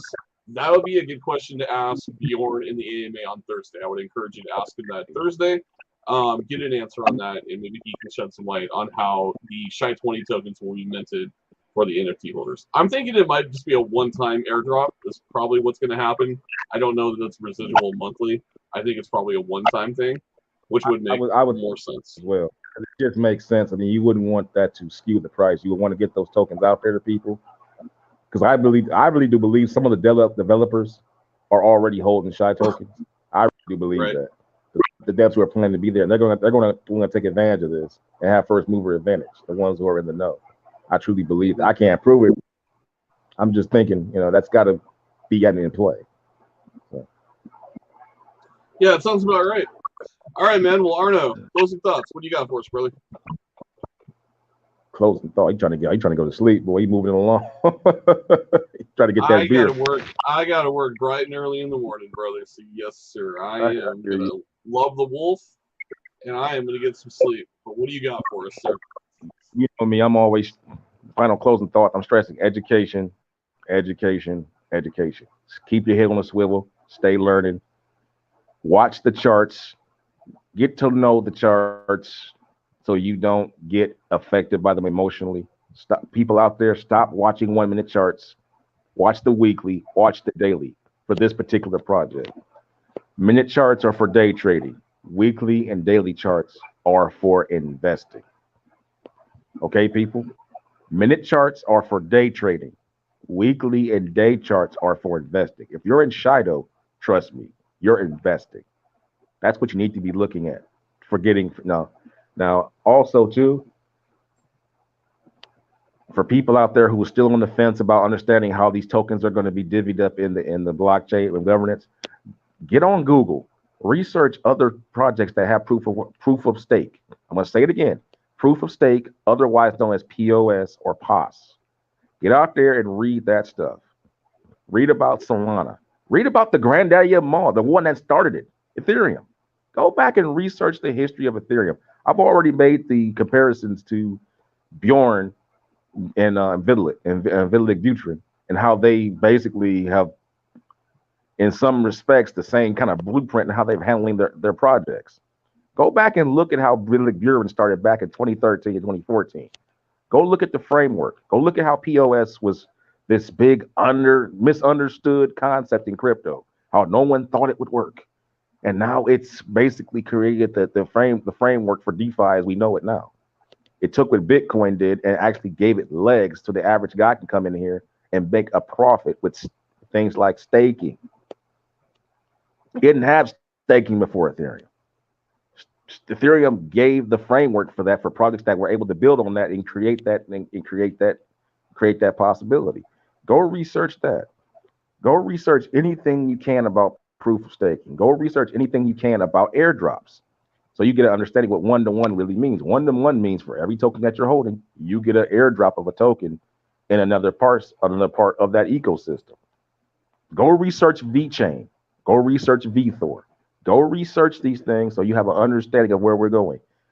I've said this before. This is not a knock on Bjorn. This is to Bjorn's credit. Bjorn is not reinventing the wheel.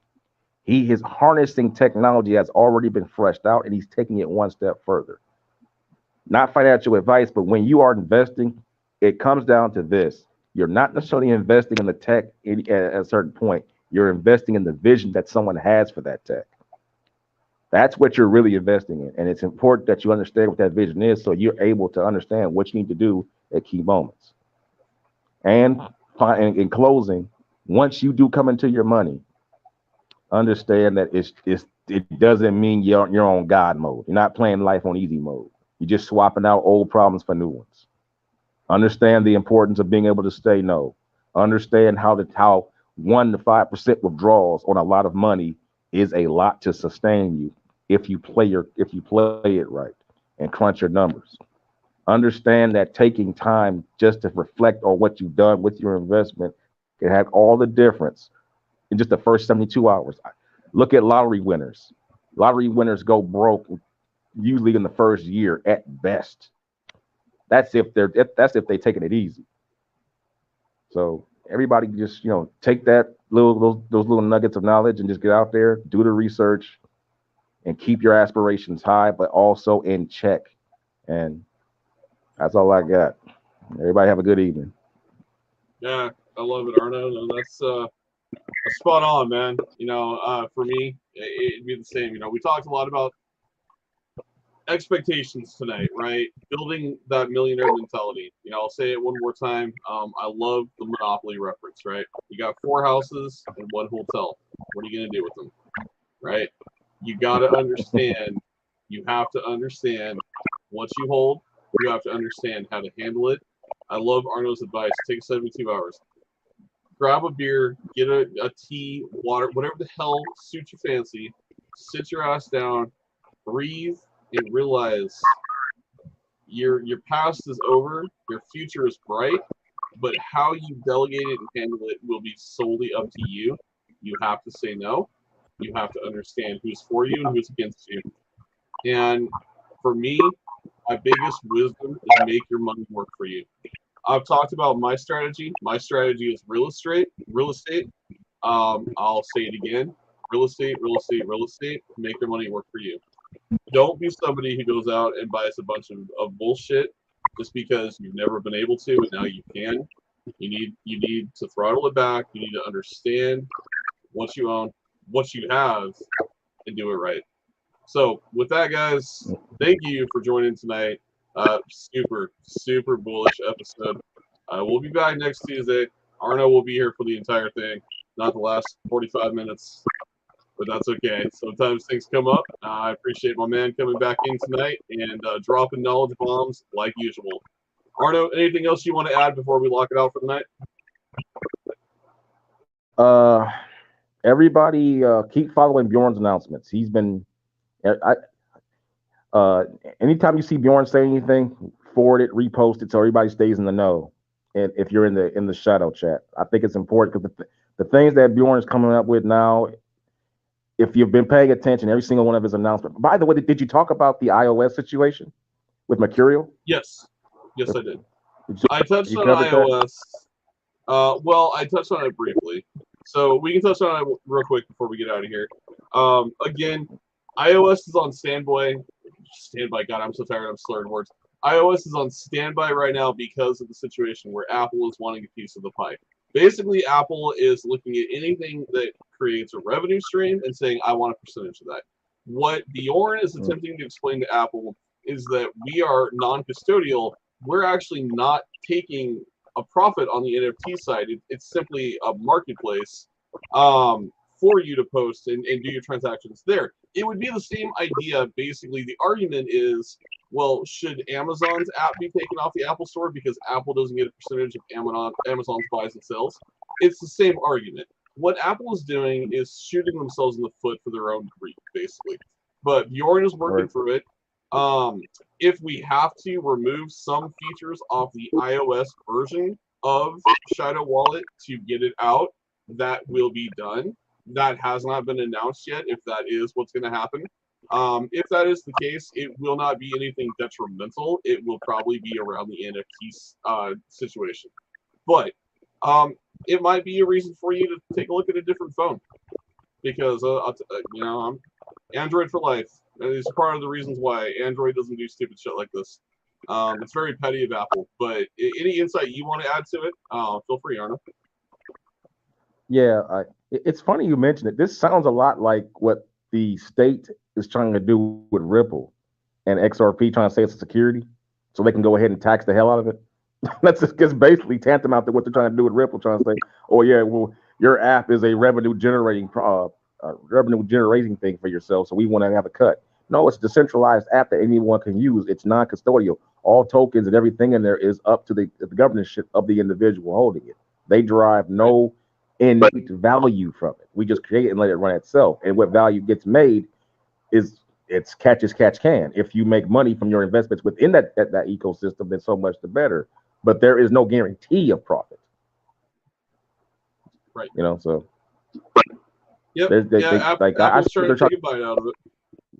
Right. It's same old tax litigation BS that they've been trying to do for the last 10 years in crypto. It's sad, but it's a necessary evil, I guess, for clarity. Well, either way, just know that Bjorn's on it. He's on top of the Apple situation. There will be updates. We'll probably get an update in Thursday's AMA. If anyone has questions that we didn't answer tonight, please get on the mic on Thursday and ask your questions. Bjorn isn't going to bite. He wants you to speak. Get on the mic and ask your questions. I would ask you, please don't go on the mic and have a 45-minute conversation about how much you appreciate Bjorn, because we do want to respect the time of those who want to ask important questions. But I encourage you, get on the platform or send me a message. I will go on and I will ask the questions for you, as I did on the behest of Arno when he wasn't able to make it. Either way, get on there and ask your questions, because that's what that AMA is all about. So anything else, Arno, before we close out for the night? Yeah, just to piggyback on that, yeah, it might be good for people, if you got questions, write them down, have them pre-scripted. And again, it goes back to the whole research thing. Go out there and research the project, understand, so you have creative questions to ask. Because Bjorn, again, he's a lot like the Lick Butrin.